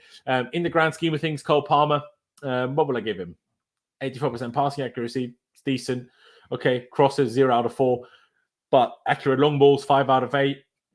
Okay, the duels are not that great, but, he only was in 4. I would overall, because of how outrageous the assist was and how important the goal was, because that was obviously, we were already 1-0 up, but then we had missed the penalty, Sterling had missed the 1v1. So that 2-0 before halftime, even if we kind of bottled it in the second half, imagine we go into halftime 1-0 up. And then that Disasi own goal happens, we probably lose. Oh, but yeah, for sure. We had extra cushion, and then even once they scored 2, we were still level and could just score a winner rather than needing 2 goals, whatever. I will give him an 8. I don't think he did enough in the grand scheme of things to get more than an 8, even though he got an outrageous assist and a goal. But I think an 8 is about fair. I mean, Varna says 9, someone says 8.5. But yeah, I think an 8 is fair. Ollie, what would you give Cole Palmer? Yeah, I think an 8's about fair. But like you say, absolutely outrageous assist. And his goal was really, really cleverly done as well. I don't know if you noticed, but before he starts making that diagonal run, before he, darts towards the front post, the defender who's defending him, he's on the other side of it. He looks behind him, sees he's there, and then the second he looks away, Palmer comes across and sprints at the front post to catch him unaware. And that's what I really like about Palmer is he's such an intelligent player. And he plays the game with his brain, not his feet. For me, he had a very, very good game today. Probably was our best player today in terms of how he played the game. Like I said, the assist was absolutely outrageous for Chukwuemeka, and to have the wherewithal to do that in like the dying seconds of a big FA Cup. 92nd minute that was. Yeah, the guy's just got no fear, and he plays the game with no fear, and that's what I really love. Palmer's he's up to like 26 goals and assists now in 34 games this season. It's absolutely unbelievable. 21 as well. Insane. Yeah, at 21 years old. Like he has far outperformed even Eden Hazard's first season at the club at the same age. Yeah. Like it's actually crazy. And, no, he's had penalties and stuff as well, and but Hazard scored penalties. But it's only 5 pence, I believe. It's only 5 pence. So even if you take the 5 pence out of his goal contributions, it's not even that much. Like for me, he thought he had a great game today. 8 for me. Absolutely. I'll take it to you, Dimitar. One thing I want to say on what Ollie said in terms of his intelligence, absolutely, in my opinion, that is his biggest and best attribute. And I'm thinking, if Mudryk had the game intelligence of Palmer, he'd have already won the Ballon d'Or. Well, maybe not because Messi Score had that. every Or game. can you imagine Palmer with the speed and agility of Gusto? Yeah. Or the two-footedness of Mudryk. I saw an interesting one. There was some sort of Chelsea-related video. I think it was Comical and Gallagher, and they were asked like who's the best, who's got the hardest shot, and they were like Mudryk like shoots by far the hardest on both feet with no lift back, which is like this is what frustrates me about Mudryk, and this is why also what Oli said in terms of Palmer being fearless. If Mudryk was a bit more fearless, we would also have seen much more of that already, which is again the fearlessness, the intelligence, and of course the ability by Palmer. But it's just proof of what good coaching does and what Palmer learned at Manchester City. I don't think he would have been as prepared as he was for Chelsea if he didn't go through the Pep Guardiola school of football. So shout out Pep. Cheers for our best player. I appreciate it. Dimitar, would you agree with an 8? Would you maybe go even higher? I was thinking at 8.5 because I don't agree with you guys that he was quiet in the first half. I just think he was playing a bit more backwards and he was spraying long balls all over the place. And those 5 long balls, I'm pretty sure they all must have come in the first half because he had the pre-assist for the first goal. He passed the ball to Jackson. He also passed the ball to Gusto before he made the cross for Sterling for the penalty. So I think Palmer was basically dictating the play from a little bit deeper than usual because we are very used to him playing next to Gallagher in and around the enemy box.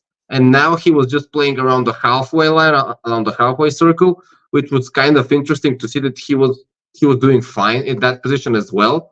So maybe that's something for the future. Maybe when we have all of our players fit, maybe Potter, the future manager, could play a little bit with the positioning because we do have a lot of talent and we do have a lot of players now who can run with the ball at their feet. Because I don't think that has happened for a couple of years at Chelsea because if you notice, Jackson can run very fast with the ball at his feet. Gusto, we already discussed. Mudryk also insanely fast. And even Sterling, when he's not making mistakes left, right, and center, he can also run very fast with the ball at his feet, which is something that I think could be key to our success in the near future, irrespective of the manager, because this is something that every manager would use. And I think Poch has been trying to use that more and more in the past weeks, of course, noticing how good Jackson is really with the ball at his feet, either from the left or from the right. So, yeah, but back to Palmer, I think he had a very good game, very cool, very relaxed playing style, which is also impressive at his age. And yeah, 8.5 for me. You know what, Dimitar? I actually agree. I'll push mine up to an 8.5. You convinced me too. Yeah, no, fair enough. Hey, it's a full house at 8.5, then fair dude. I do want to get to this question actually and quickly just discuss this. Hopefully it doesn't take us too long because we still have Jackson and the goal scorers off the bench to talk through. But I think this is an interesting question. Ollie, you replied in the chat already. You said, think he's best when rotated between the two. What exactly is your opinion on this Palmer situation? Also on what Dimitar said in terms of the dribblers with the ball. I think not necessarily that we have better ones at it now. Even I think the big issue is we've always had these players like Pulisic, Hudson-Odoi before his bad injury. They're really quick at running with the ball, but they were not really told to do that. Like how many? Like we all know of that situation where like Pulisic scored in a Champions League semi-final, and Tuchel was shouting on the sideline to release the ball. Like Tuchel did not want the players to run with the ball. So and then if you teach them that for 2 years, then they're going to stop doing it. And I feel like that's kind of been an issue we've had for a long time. Because obviously we had Hazard for years and years, and he was the best in the world, literally, at this. And Willian loved to stand still and then start running. After that, it's always been an issue. I felt we had players that could have been better at this than they actually showed they were. But on Palmer, Ollie, how do you elaborate your explanation of rotating between the two? Well, I feel like he almost works best as like a right-sided 10. So like he almost, ideally, even though he starts on the right, his average position is probably kind of between the attacking mid space and the right wing. I think he's got certain qualities that really benefit him in both areas. And that's why I think he needs to rotate between the two, because that makes him a nightmare for defenders. For example, like the few times where he ran down the wing and, was trying to put crosses in. And then at times he was sitting on the edge of the box and firing off early. Having that kind of multifaceted side to your game where you can actually affect the game in multiple ways with the way that you act when you move between positions is really valuable. And it just, I think it goes to show how good a player he is and how intelligent he is that he's able to do both of those things probably at the best rate in the team this season. Oh, for sure. What's your opinion on it, Dimitar? What's Palmer's? I think his answer in the chat sums it up perfectly. He is best being rotated because, as we saw today in some situations, dribbling with the ball at his feet, he can basically outmaneuver, out finesse almost everyone from the enemy team, and also being a little bit further back, having a good view of the pitch, he can also pick the perfect pass almost every time, which is something very rare because we remember in the near past we had like Fabregas. He could pick out those passes, but Fabregas could never dribble past two players in the enemy box. I mean, maybe he did that one time in his career when he was 20, but he could not do that consistently. And Palmer can do both consistently. Not after that, I agree. Yeah. So Palmer, even though he's not that fast, he's not that agile, but once he starts running, it's like he's running with a purpose, and he's running in the best possible position, in the best possible space, where he can either pick up the ball or release it. And I think it's insane that he can do that at that young age, actually. And he also keeps impressing me game after game, because I think all of us were very shocked when we signed him back in late September, if I'm not mistaken.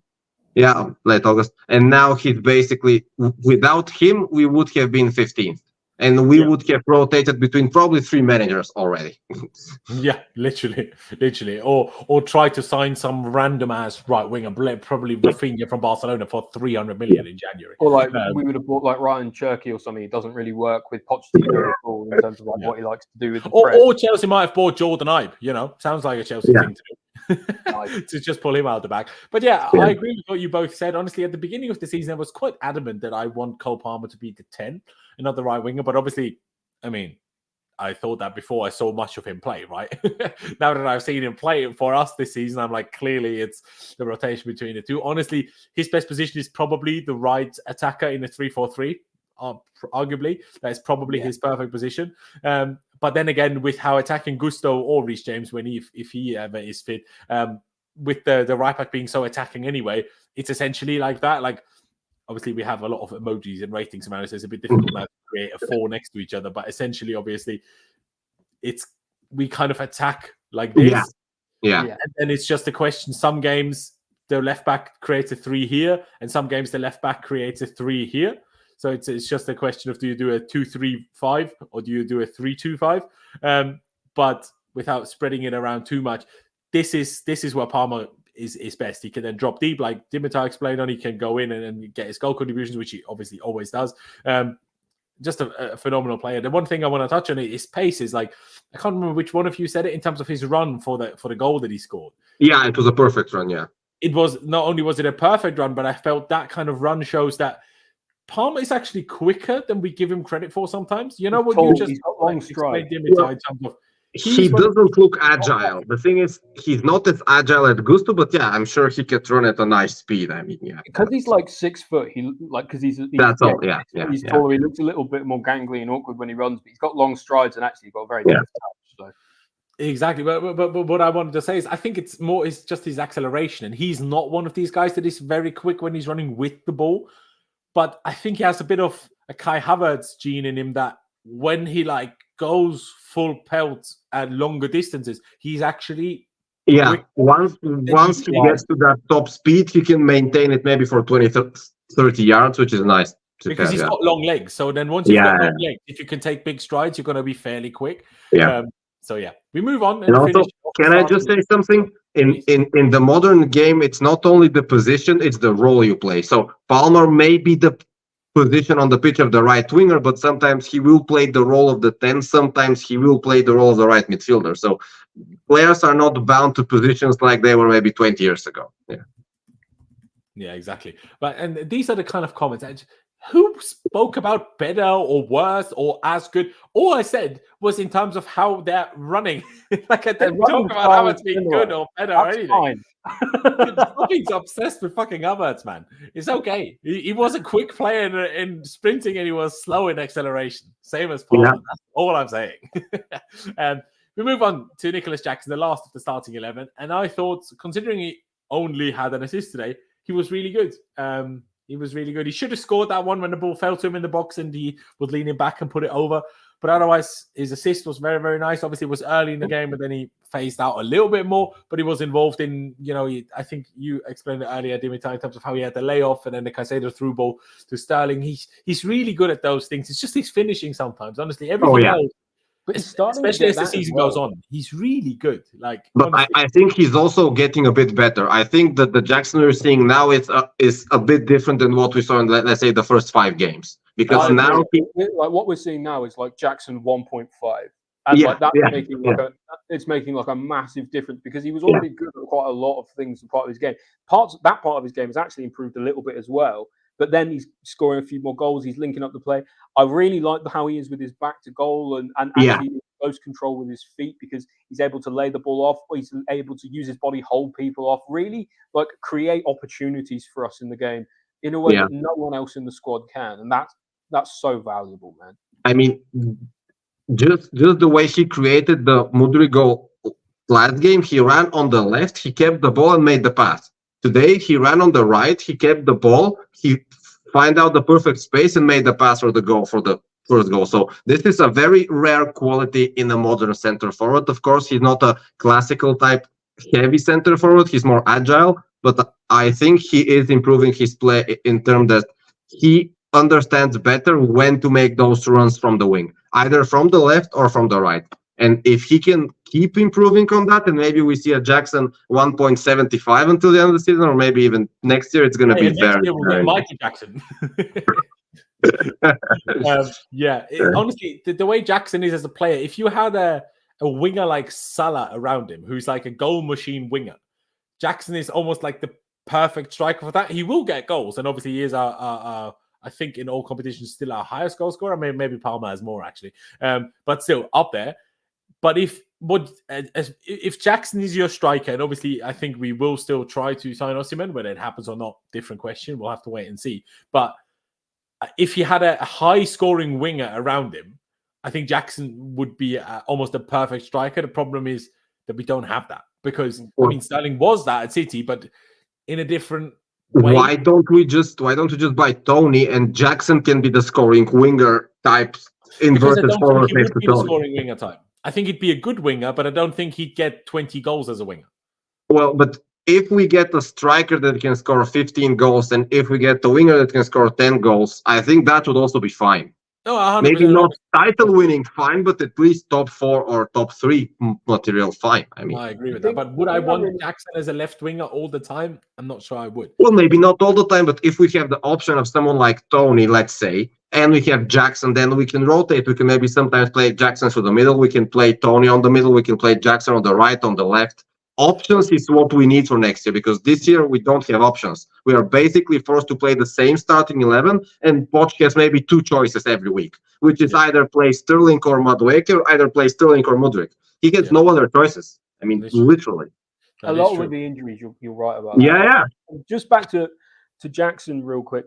What I think one of his biggest attributes for me is how he can just create opportunities out of absolutely nothing at all. Yeah. Case in point is the red card. May well have gone on to score. It could have been a penalty, wasn't. But when Sterling passes him that ball, he's got his back to the goal. That flick is absolutely outrageous. Insane. Yeah, amazing. Yeah, it's absolutely an unbelievable piece of technique to just in one move turn him with his back to goal to a one-on-one. We haven't had a striker like that in so long. Absolutely. I mean, he looks like a 25-year-old Drogba from his in his first season at Chelsea because Drogba did not play through the middle in the beginning. He played kind of as a second striker to Gudjohnsen. So Jackson is kind of imitating the same style, not saying he's the same player, except but not having another striker around him. yeah. So he's basically playing that style without the key component of that style. Exactly. I think Varda makes a valid point that Nkunku could be that high-scoring, not necessarily winger, but high-scoring attacker.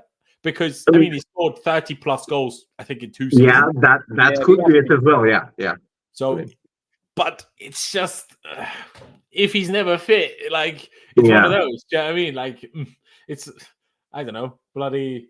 Alexandre Pato might have been the best striker in history if he never got injured, right? So, it's one of those. Like, yeah, it's a tricky one. Ollie, what rating would you give Jackson today, bro?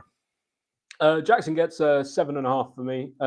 Just really, was running the channels, was doing all the hard work, putting in the hard yards, receiving with his back to goal.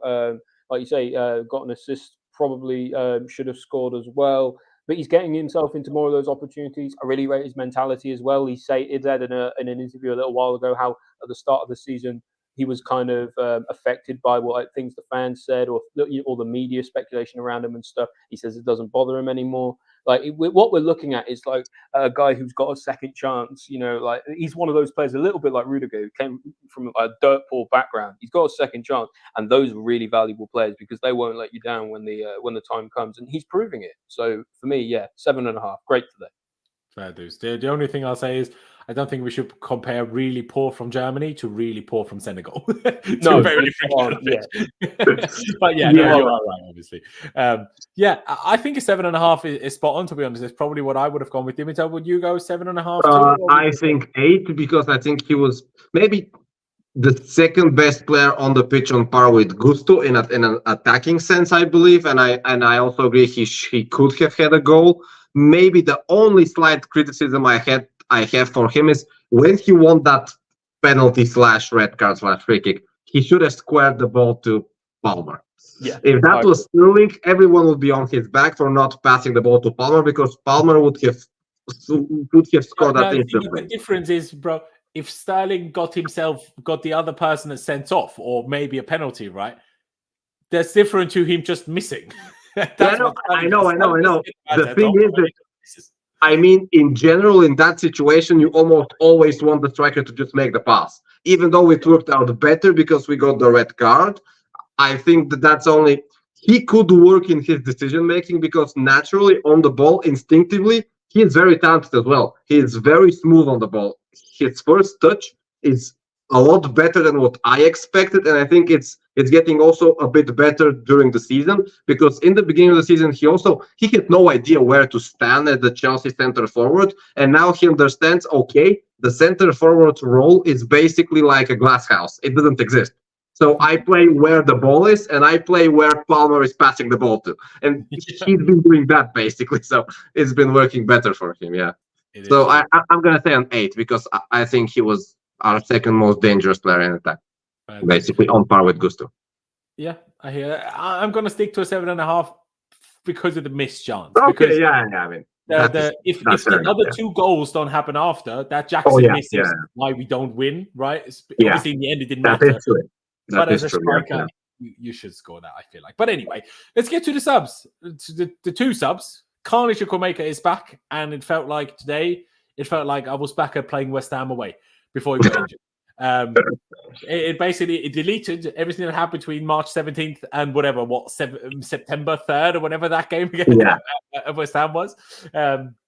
Chukwuemeka, what a player. Also, some people might not know, born in Austria, so my guy. Chukwuemeka, great goal. I also thought that when he came on, as much as I disagreed with the fact that he came on for Mudryk rather than Sterling initially, I thought he just looked lively. I thought he was trying to make things happen. He was trying to play decisive passes. He was trying to go for create opportunities for himself and for others. And then in the end, obviously Madueke topped it off, but he got the decisive goal, and it was huge. It was absolutely huge. Now, I don't know necessarily should we do a rating. They didn't play for very long, but just mainly praise. And I hope Carney played for about 25 minutes. Carney played for about 25 minutes, so I think maybe a 7.5 or a 7 would be fair because he also, as I said, he tried to do stuff. He was constantly asking for the ball, and I think he did very well. So I would say a 7.5 personally, and he decided the game. He did. My only issue is when Nkunku is fit, I don't see how Carney Chukwuemeka gets minutes ever. And that's really frustrating because Carney Chukwuemeka is really good, but I don't see how you can ever fit Palmer, Chukwuemeka, and Nkunku. Well, you can. In the same team. You can, but that's why we need Europe for next season, so we have an outlet where we can play, where we can play Disasi as a squad player, or maybe where we can play Malo Gusto, Reece James, Cucurella, whoever is not playing in the first team. We need Europe, not only for the money. talent-wise, Chukwuemeka is easily good enough to be a starter for us. The problem is we put a lot of players in the same position that are good enough for that. But they are not fit enough for that. So. No. Oh, of course not. Yeah. But that includes himself, yeah. right? That's part of the problem. But Yeah. I think a 7.5. If we're going to rate him, it is fair. Oli, do you agree with that? What else do you want to say on Carney?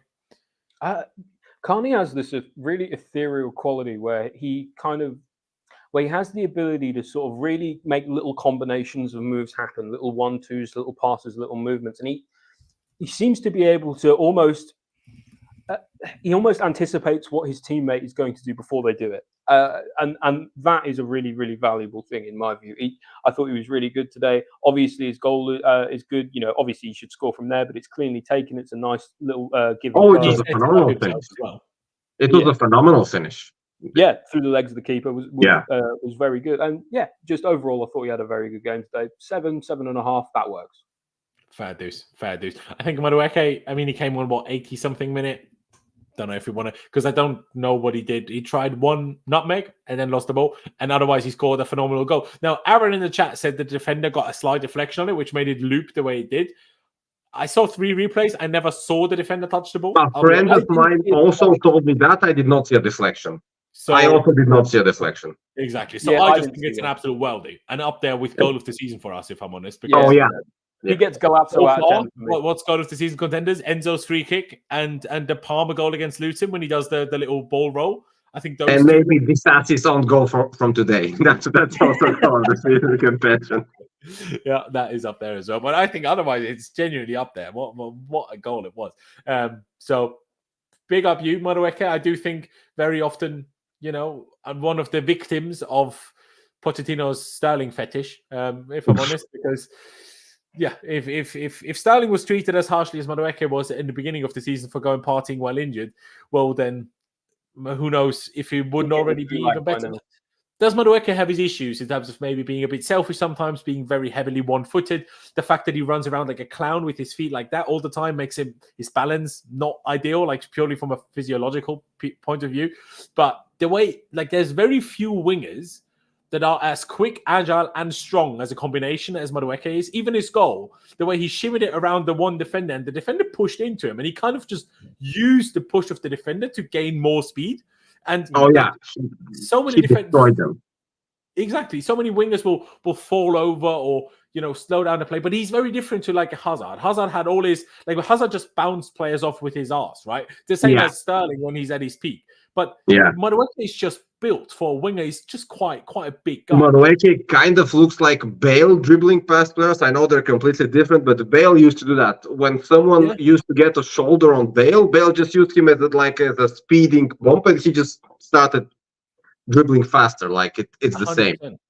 100%. No, it's a good comparison. Absolutely. Like you say, obviously nowhere near the actual level of Gareth Bale, but in terms of base style, I agree. So shout out especially the younger Bale, especially the younger Bale. Absolutely. Oli, thoughts on Madueke, what we said in terms of his strength and dribbling, even though it looks like you can't see anything with the sun in your eyes? I'm totally blinded right now. But I thought Noni had a really nice cameo today. I think again it reflects really poorly on Sterling's performance as well, that he was on for 85 minutes or so and made all the mistakes he made, and then the player he gets brought off for goes and scores an absolute Galazzo worldie. Drew, sort of beat 1, beat 2, beat 3, all in kind of a quick shimmy and a move, and then just the finish was unbelievable as well. Just lifting it over the keeper, not too much power, but placed it perfectly in the top corner. Like you said, probably goal of the season, at least in contention for it. I'm a big fan of Noni. He always seems, even when he doesn't play very much and he doesn't get very many minutes in this team, he always seems to find a way to impact games, even if it's late on. I know he'd already won the game more or less by that stage, but actually getting that long. Imagine that goal is the winner, man. We absolutely. Exactly. I mean, not that the Jackson goal with the Palmer assist wasn't great enough anyway, but that one was just outrageous. I don't know necessarily if you can give him a rating because he wasn't on for that long, but I would give him Galazzo out of 10 or whatever. Exactly. I think if we just leave him with the goal emoji, I think we're well off. And then obviously Chile came on for Cucurella at the end, and Chile made sure he got in all the pictures of the winning goal celebration So, Yes. big up yourself, Captain Chitty. Yeah. But yeah, I think on that note, we just finished it off with a rating for Mauricio Pochettino. Does it feel slightly harsh that Sanchez got a lower rating than Disasi? Maybe a little bit, but also stop being so absolutely like the biggest liability I've ever seen in goal. Honestly, Sanchez, I don't think so because Disasi made one bad mistake and Sanchez made a lot of very frustrating little errors in his overall play.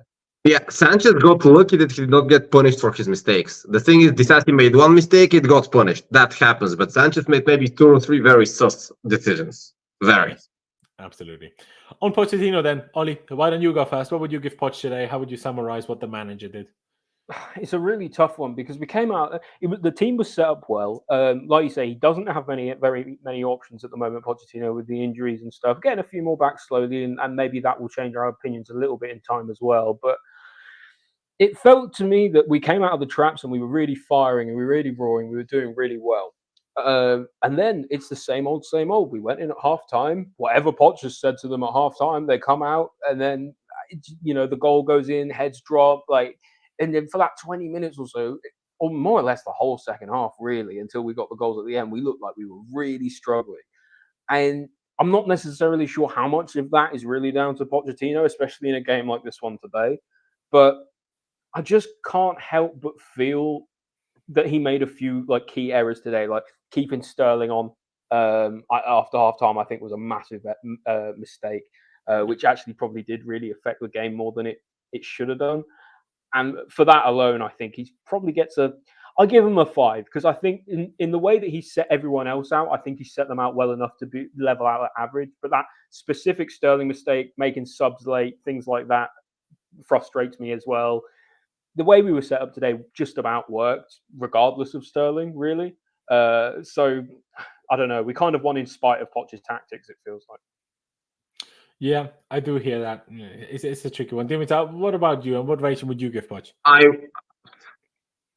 Like I always do, I'm going to try and defend him. I very much disagree because, yes, the only thing I agree with, Sterling should not have been on for the second half. That is true. But I think he made the subs late because first our bench was awful and we only had one impactful player, and that was probably Noni, who was fully fit because both Carney and Chile, they were not fit. And he probably waited to see if we're going to get to extra time, and he made the subs thinking we are getting to extra time probably. So that's what happened. Maybe even penalties. Yeah. So if we went to extra time, we'd be playing for him, wouldn't we? Yeah. But the thing is, I think he again set up a team who should have won comfortably. And again, we made a cascade of errors, a spectacular one for the first goal, which I think I cannot blame the coach. No, you can't blame him for that, for sure. I kind of can't blame him for us falling apart like we did because it always something happens on the pitch between the players. It doesn't matter if it's like a very big mistake. It doesn't matter if it's just someone losing the ball on the touch on the halfway line. Something always happens and we can see the incredibly stupid goal. And I don't know who's responsible for that. Maybe he has some fault, but I think today, he did the right substitutions. And I think he did them maybe kind of on time, maybe 5 minutes later on both of them, but not much. Because we also have to remember that making substitutions are 2-2. That Sterling made the pass to Jackson, and Jackson got the red card. So Sterling also did one thing right in the second half. He may have had only one correct pass, but he did that. So this also has to be said. But I believe Poch did good enough for a 7.5 because I do feel his tactics are okay. The one thing which we also say here every week is we have no midfield control. And that you can say that's on Poch, you can say that's on the midfielders, you can say that's on the defenders, on the right back, the left back. Someone's at fault, or maybe everyone's at fault in equal parts. But I think generally I like how we press in attack. I like generally how aggressive we are in the final third. And I like how we're kind of starting to see more development in players. I mean, this development in Jackson, we can say it's all from Jackson, we can say it's all from Poch. Maybe it's in the middle, but Poch surely has something to do with Jackson being a bit of a better player than he was 6 months ago. Also, Poch maybe has something to do with Palmer playing so good, because at the end of the day, I doubt that Palmer is doing everything on his own whim. Some of it is tactical instructions. Some of it is build-up play. So I think we have to give some credit to Poch. If that is the case, I might just say I doubt it, purely because if that is the case, it seems like Palmer is the only one getting coaching, and no one else is. And that's why, because then why wouldn't Mudryk get it? Why wouldn't the thing is, Mudryk is improving. I think if you... I don't know if you guys remember, but Mudryk was on a 17 or 18 game streak without a goal. And this season, he already has 5 or 6 goals. I think at the beginning of the season, everyone... easy to give Poch that credit? Isn't it just Mudryk settling I'm not saying it's entirely Poch's fault or entirely Poch's credit, but he surely has something to do with it, because every time we win, people say, oh, Poch had nothing to do with that win. And every time we lose, oh, it's all Poch's fault. And I'm just saying it's not so crystal clear. Maybe sometimes the fans are right. Maybe sometimes fans are not right. But no, I do the thing agree is, with that. I am starting to see small improvements in Mudryk, in Jackson, in Palmer. Huge consistent improvement. Sorry, do you see tactical improvements? Because I don't see that. To me, I see a player growing a bit more comfortable. Well, the thing is, we're getting more used to playing senior football and playing within the tactics of. I would say that the players are starting to understand some of their tactical roles better, and this can be 1% due to Poch. It can be 10% due to Poch. It can be 30% due to Poch. Obviously, it's not 100% due to his instructions. That is clear. But I just think the fans are getting too caught up in this anti-Poch agenda, because I think there is such a thing. And I personally don't know if we change him tomorrow, will we see a big improvement in the next 6 to 18 months? Maybe, maybe not. We have a very young team. In my opinion, I would say let him. If we get the right manager, I think we will. Over 6 to 18 months, I think we will see a big improvement. But if you're talking about the season, no, I agree. Who is the right manager? If we can't get Klopp, we can't get Pep, we probably can't get who's a good manager? I don't know. Alonso? You're not getting him. Yeah, we can't get Alonso. We can't get Arteta if you think he's a good manager. So the thing is, Poch has to be left the chance to work. The thing is he gonna survive? It depends if we get Europe. If we don't get Europe, he's not gonna be here next season. If we get Europe, he might be. Let's see. I think if they keep Poch over the end of the season, I think before the first game we'll have riots. I just do not think that the Chelsea fan base will accept another season. Should the Chelsea fan base have a say in that? At the end of the day, yes, because you see Pochettino today, he doesn't even try to stop the toxicity. He doesn't even realize how much. How can he? I feel like he's fueling. No, he can. Like Ollie touched on it as you were speaking, Dimitar. Why does he only make subs? You're talking about we lost control and it's not on Poch. You're right, but it's on Poch to stop it from happening. To stop. Okay, we're losing the plot. Do something about it. What does he do? Nothing. We concede the 2-1 from our own goal, and then between the 2-1 and the 2-2, what does the manager do? Nothing. He could bring a player on, try to change the situation. Instead, he lets the same players on the pitch. He lets the stadium become more and more toxic. He lets the players start getting more and more booed, like in Raheem Sterling. That's because he didn't take him off at halftime. That creates half of the toxicity. And the fact that he keeps saying, no, the fans don't like me, but they won't like anyone. And as much as you and me, Dimitar, we agree that he's kind of right to some extent with that, but he doesn't need to say it. He doesn't fucking help himself. Like, he just creates a toxic environment at the football club. I think. Well, you take that as toxic. He is now the centerpiece of the toxicity at the club now. I know, but I am sorry, but if you look at today's bench, you have a Carney Chukwuemeka who has been injured for 5 months. You have Chile, who is always injured. You have Noni Madueke, who's played maybe 600 minutes this calendar year. So who could change that game? I mean, we have no Enzo, we have no Nkunku, we have no Lavia, we have no Reece James. Thiago Silva is basically shadow banned from the team because of his wife. So who could impact the game? It's not like we have Drogba, Lampard, Tessie, and Ballack and Hazard on the bench, and he's keeping them. I'll give you Carney because he's not been fit for long enough. But Madueke should have started over Sterling, not only come on. Like it's a cup game against a lower league. This could be debatable, but I am not sure that any manager would see Noni Madueke as a 21-year-old with maybe less than 10 starts for Chelsea and say to himself, yes, we're not playing well, we lost control, but this player will change the tempo of the game. Okay, but This who's may the reason happen, that Madueke doesn't have more than 10 starts? But the reality is he did make a difference. He scored a wonder goal when the game was decided. It was a phenomenal goal, but I mean, well, yeah. Look, you guys both said it yourself. That was the winning goal. that was the winning goal, but the thing is, Sterling also stayed on the pitch, passed to Jackson. Jackson got a red card. I know that's indirect impact into the game, but that also happened. I mean, No, it did happen, but still, the toxic environment at the stadium wasn't helped by the manager, and the toxic environment in the stadium makes the team less likely to succeed. That is true, but I think that's due to the fans, and I think that our fan base is kind of spoiled.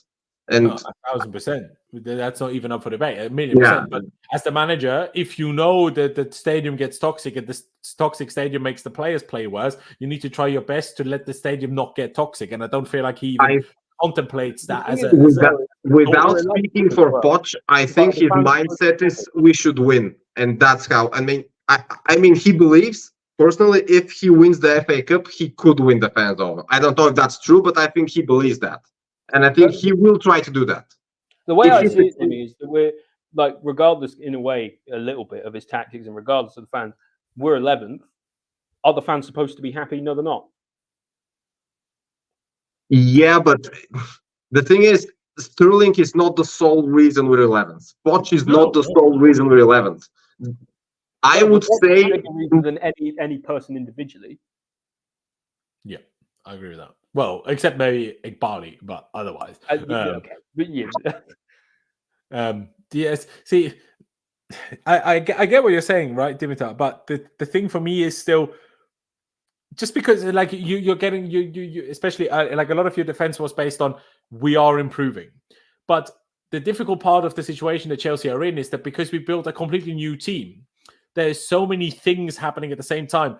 Teammates getting to know each other, connection starting between the players. Even if there was just no manager, if the same 25 players train and play together for a year, they're going to be better together. That is true. When they've only trained and played together for a month. So that is only the same with any young player should get better as they get a little bit older, between the age of 20 and 25, 6, 7, right? So that is only natural progression. And then it's like, that is true. So do we want to put that bit of progress onto Poch, or do we want to put it onto Poch that we haven't progressed more? Right? There's both ways of looking at it. That is true. That is true. And all I'm gonna say is last year in the Premier League we scored 39 goals in 38 games. Now we're basically on track to score about 65 to 70, depending, which is almost twice as more. And I think some of that is due to Poch. Last season we conceded like what, 38 goals or whatever. Yeah, that is true. Aren't we on track to concede like the most goals in the Premier League this season? That is also true, but in my opinion, scoring goals, I mean, the ability to score goals, once you lose it, it's gone for a couple of years. And we saw that with Tuchel, we saw that with Potter, and we saw that with Lampard and the other guy who was for one game at the end of last season. If you play well and you don't score goals, you don't get better. The way you get better is if players score goals, if they register assists, their mentality will improve with time. Because if you play the best game of your life, but you lose 1-0 to Ipswich or to Dortmund or to whoever, the players will not get better, neither mentally, not, let's say, physically. I agree. I believe scoring goals is very important in football progression and in any kind of sport, actually. It's not only football. I agree, and I also agree that scoring goals is ever so slightly more important than not conceding goals. But if I asked you, Dimitar, when do you think Chelsea kept the last clean sheet? Think about that, and think about how long ago that is. I am not sure if we had a clean sheet this year, actually. Oh, no, I think the 0-0 against Aston Villa in the FA Cup, yeah. Exactly. It's January 26th. Yeah, I know. That was the last clean sheet. Well, otherwise, it was January in the Premier League. It was January 13th, the 1-0 win against Fulham. This is what Poch has to improve, and if he can actually improve the defense even marginally until the end of the season, we might as well win the FA Cup, and he might as well keep his job. Because if we need to stop talking about Poch might win the FA Cup. Like we are. No. I'm just saying if he does that and if he improves the defense, he might keep his job. Because if he doesn't do that, he will not keep his job for sure. Yeah, I but think we all know if that. Sterling scores another 10 goals for the rest of the season, if a lot of things happen, Oh, if no. Sanchez Of course, completes every pass, of course. right? Like I'm just I get saying that it is absolutely. a possibility. It is a possibility. I mean, it's not like it's you're impossible right. for us to improve and win the FA Cup. Right? It is, but if we do, is it just okay? Poch did it. Like, is it just as simple as that? The reality Like, is, it's an effort from everyone in the club from top to bottom. Yeah, I mean, it's always like that. And the thing is, I would say if he gets Europe, either through the league or through the FA Cup, I think he would deserve a chance next season. What the board thinks is a completely different story. He might finish fifth. Apparently expect the top 4 at the beginning of the season. So yeah, but the thing is, he might finish fifth. Europe is enough. Then that shows enough about where the club are, really. We might finish fifth. We might get Champions League, and they still might sack him. We have this board is a complete wild card. We're not They're crazy.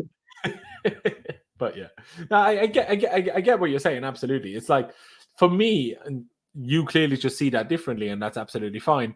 In my head, Poch isn't even really here anymore. Like the fact that you even contemplate the idea that he could stay doesn't even compute in my head. I think you're right, Dimitar, saying that it is a possibility. But in my head, I'm so done with him that I don't even like. We could win every game, every trophy. I don't care. For me, he already is gone because he should have been gone for weeks. That is true for a lot of fans. Yeah. The key thing is depends on who's available in the summer. That's the real reality of the situation, because there will be who's available to us. There's a circumstance in which either someone will be available who is worth going for, or we end up going for someone who's not worth it. There is a scenario in which we go for someone and it's actually worse than it is now, because it's more change, it's less stability than we have at the moment. And what we do need, what crucially is a really important part of this club at the moment, is that stability. It's no surprise that we are improving now that the club is a bit more stable than it was, even if it's little bit and by degrees. So I just don't think you can rule it out entirely, because outside of a very, very good manager, I think just bringing in anyone isn't necessarily going to help. No, I absolutely agree with that. And again, it's not even that I'm not even sure who I want to replace him, other than Alonso, who I know we can't get or won't get. So I agree with. By the way, just to clarify, I would give Poch a 6 for today. Overall, that leaves us at a 6. But oh my God, sorry, Anthony just equalized for Man United in the 87th minute. Anthony, is that his first goal this season? Everything. Yes, yes. Oh my God. He's worth 100 mil now. Yeah. That's fun. I guess I'll turn that on because we're about to. The goal was actually good. Actually, yeah, you should see that. Fair play. I suppose. Hey, it's good for me if they do extra time. Just maybe Liverpool get even more injuries and Man United get maybe more injuries as well. But also, hey, in an ideal world, I'd like United to go further. Someone in the chat said earlier they want Liverpool for extra motivation. I'm like, the last thing I want is to see Liverpool at Wembley again, because we no, do not give us Liverpool again, please. I'd rather not even get to the final than play Liverpool in the final again. No. Absolutely not. But and Man United going further, that makes obviously the chances of us catching 6 are nearly 0. But if Man United do go further and have an extra competition, that makes it ever so slightly more likely, I suppose. But yeah, I think, ladies and gentlemen, it's about time we wrap this up. We've gone for over 2 hours, so not necessarily planned. But hey, we had a nice little chat. We won a game. To be fair, our record recently hasn't been that bad in terms of winning games. It's just not a lot of these wins have come in the Premier League because you've played so many games outside of the league. It's crazy. Like since the start of the year, or I don't even know when I should say, but it feels like so long that we just don't play. We played the entire championship, bro. We played every team in the championship. Literally. Like this weekend, we would have played Arsenal. When we played the League Cup final, we would have played Spurs. Like it's so many huge Prem games that just didn't happen because of fixtures in the cup and the draws in the cup. It's kind of crazy, because that's the weird thing. Our form isn't bad. Like, the last 5 games is 3 wins, 1 draw against Brentford, and the cup final loss in extra time, which is, I guess, a draw after 90. So the last 5 games is 3 wins, 2 draws. The game before that is a draw away at City. Before that, we won 2 games in a row. Before that is where it was bad, right? But it's just we're still 11th. It's the problem. We're still 11th, which is just like when you think about yourself 5 years ago, and you told yourself that Chelsea would be 10th and 11th in back-to-back seasons. Like what? I would have said not under Abramovich, and yeah, but even under the new ownership, that's ridiculous. Like the owners have done a lot wrong with the medical department, with the manager hirings, with some of the signings. But even still, we shouldn't be 11th. Like we should not be 11th. They are just that bad. Right, in terms of is Poch to blame? I think Poch is to blame for half of our injuries. If I'm honest, like if you part of the report is true of like. Did you say it earlier, Ollie? Like we look a bit tired at the beginning of the game. I'm like, because we apparently had our toughest training session the day before a game again. While to get up to speed, and you said you were probably tired because we did the bulk of our training yesterday. Probably. Yeah, which obviously I mean as a joke, but according to things we hear, that is what happens. So if it's a joke and it's true, is it still a joke? Exactly, and we can't ignore. Yeah, Lavia has been injured all season, but that's because. He played 42 minutes on his comeback. It's because Ugo Chukwu was thrown on when he was not ready yet because we didn't have anyone else. Because unlike Klopp, Poch refuses to play an 18-year-old from academy. Now, might they be good enough? No, maybe not. But it's still better than having Ugo Chukwu miss another 4 months, or Lavia miss another 4 months, or So yeah. Anyways, I think we've gone far enough. At the end of the day, Dimitar says maybe we'll keep him, maybe not. I hope we don't. But at the point, let's just see what happens for the rest of the season. Maybe it goes well, maybe it doesn't. I just hope we get a different manager and just move on and just close this chapter. It's a bit like Rafa Benitez, right? Everybody knew Rafa won the Europa League, and still everybody knew he had to go. Like this could not be a long-term solution. And I feel similarly with Poch. Like, okay, we did it now. The owners made a mistake with that in general. Even if we win the FA Cup, this Pochettino and Chelsea is not a combination that, in my opinion, will work out long term as a positive for the collective. He doesn't like us, being the fans. We don't like him. We need a more positive environment at the football club, and that starts with the manager. But anyway, I think we wrap it up here. Ladies and gentlemen, if you're still here, thank you very much. Appreciate you. Subscribe if you haven't done that. Although chances are, if you're still here, you are already subscribed. But hey, if you're not, do subscribe. Hit that like button on your way out. Would be massively appreciated. Please do check out Ollie on Twitter as well as his podcast. Links are both on screen and down in the description. Dimitar, thank you very much for coming on. As always, ladies and gentlemen, thank you guys for watching. Subscribe if you haven't already. I just said that. But anyways, up the Chelsea, upwards and onwards, and we will see you next.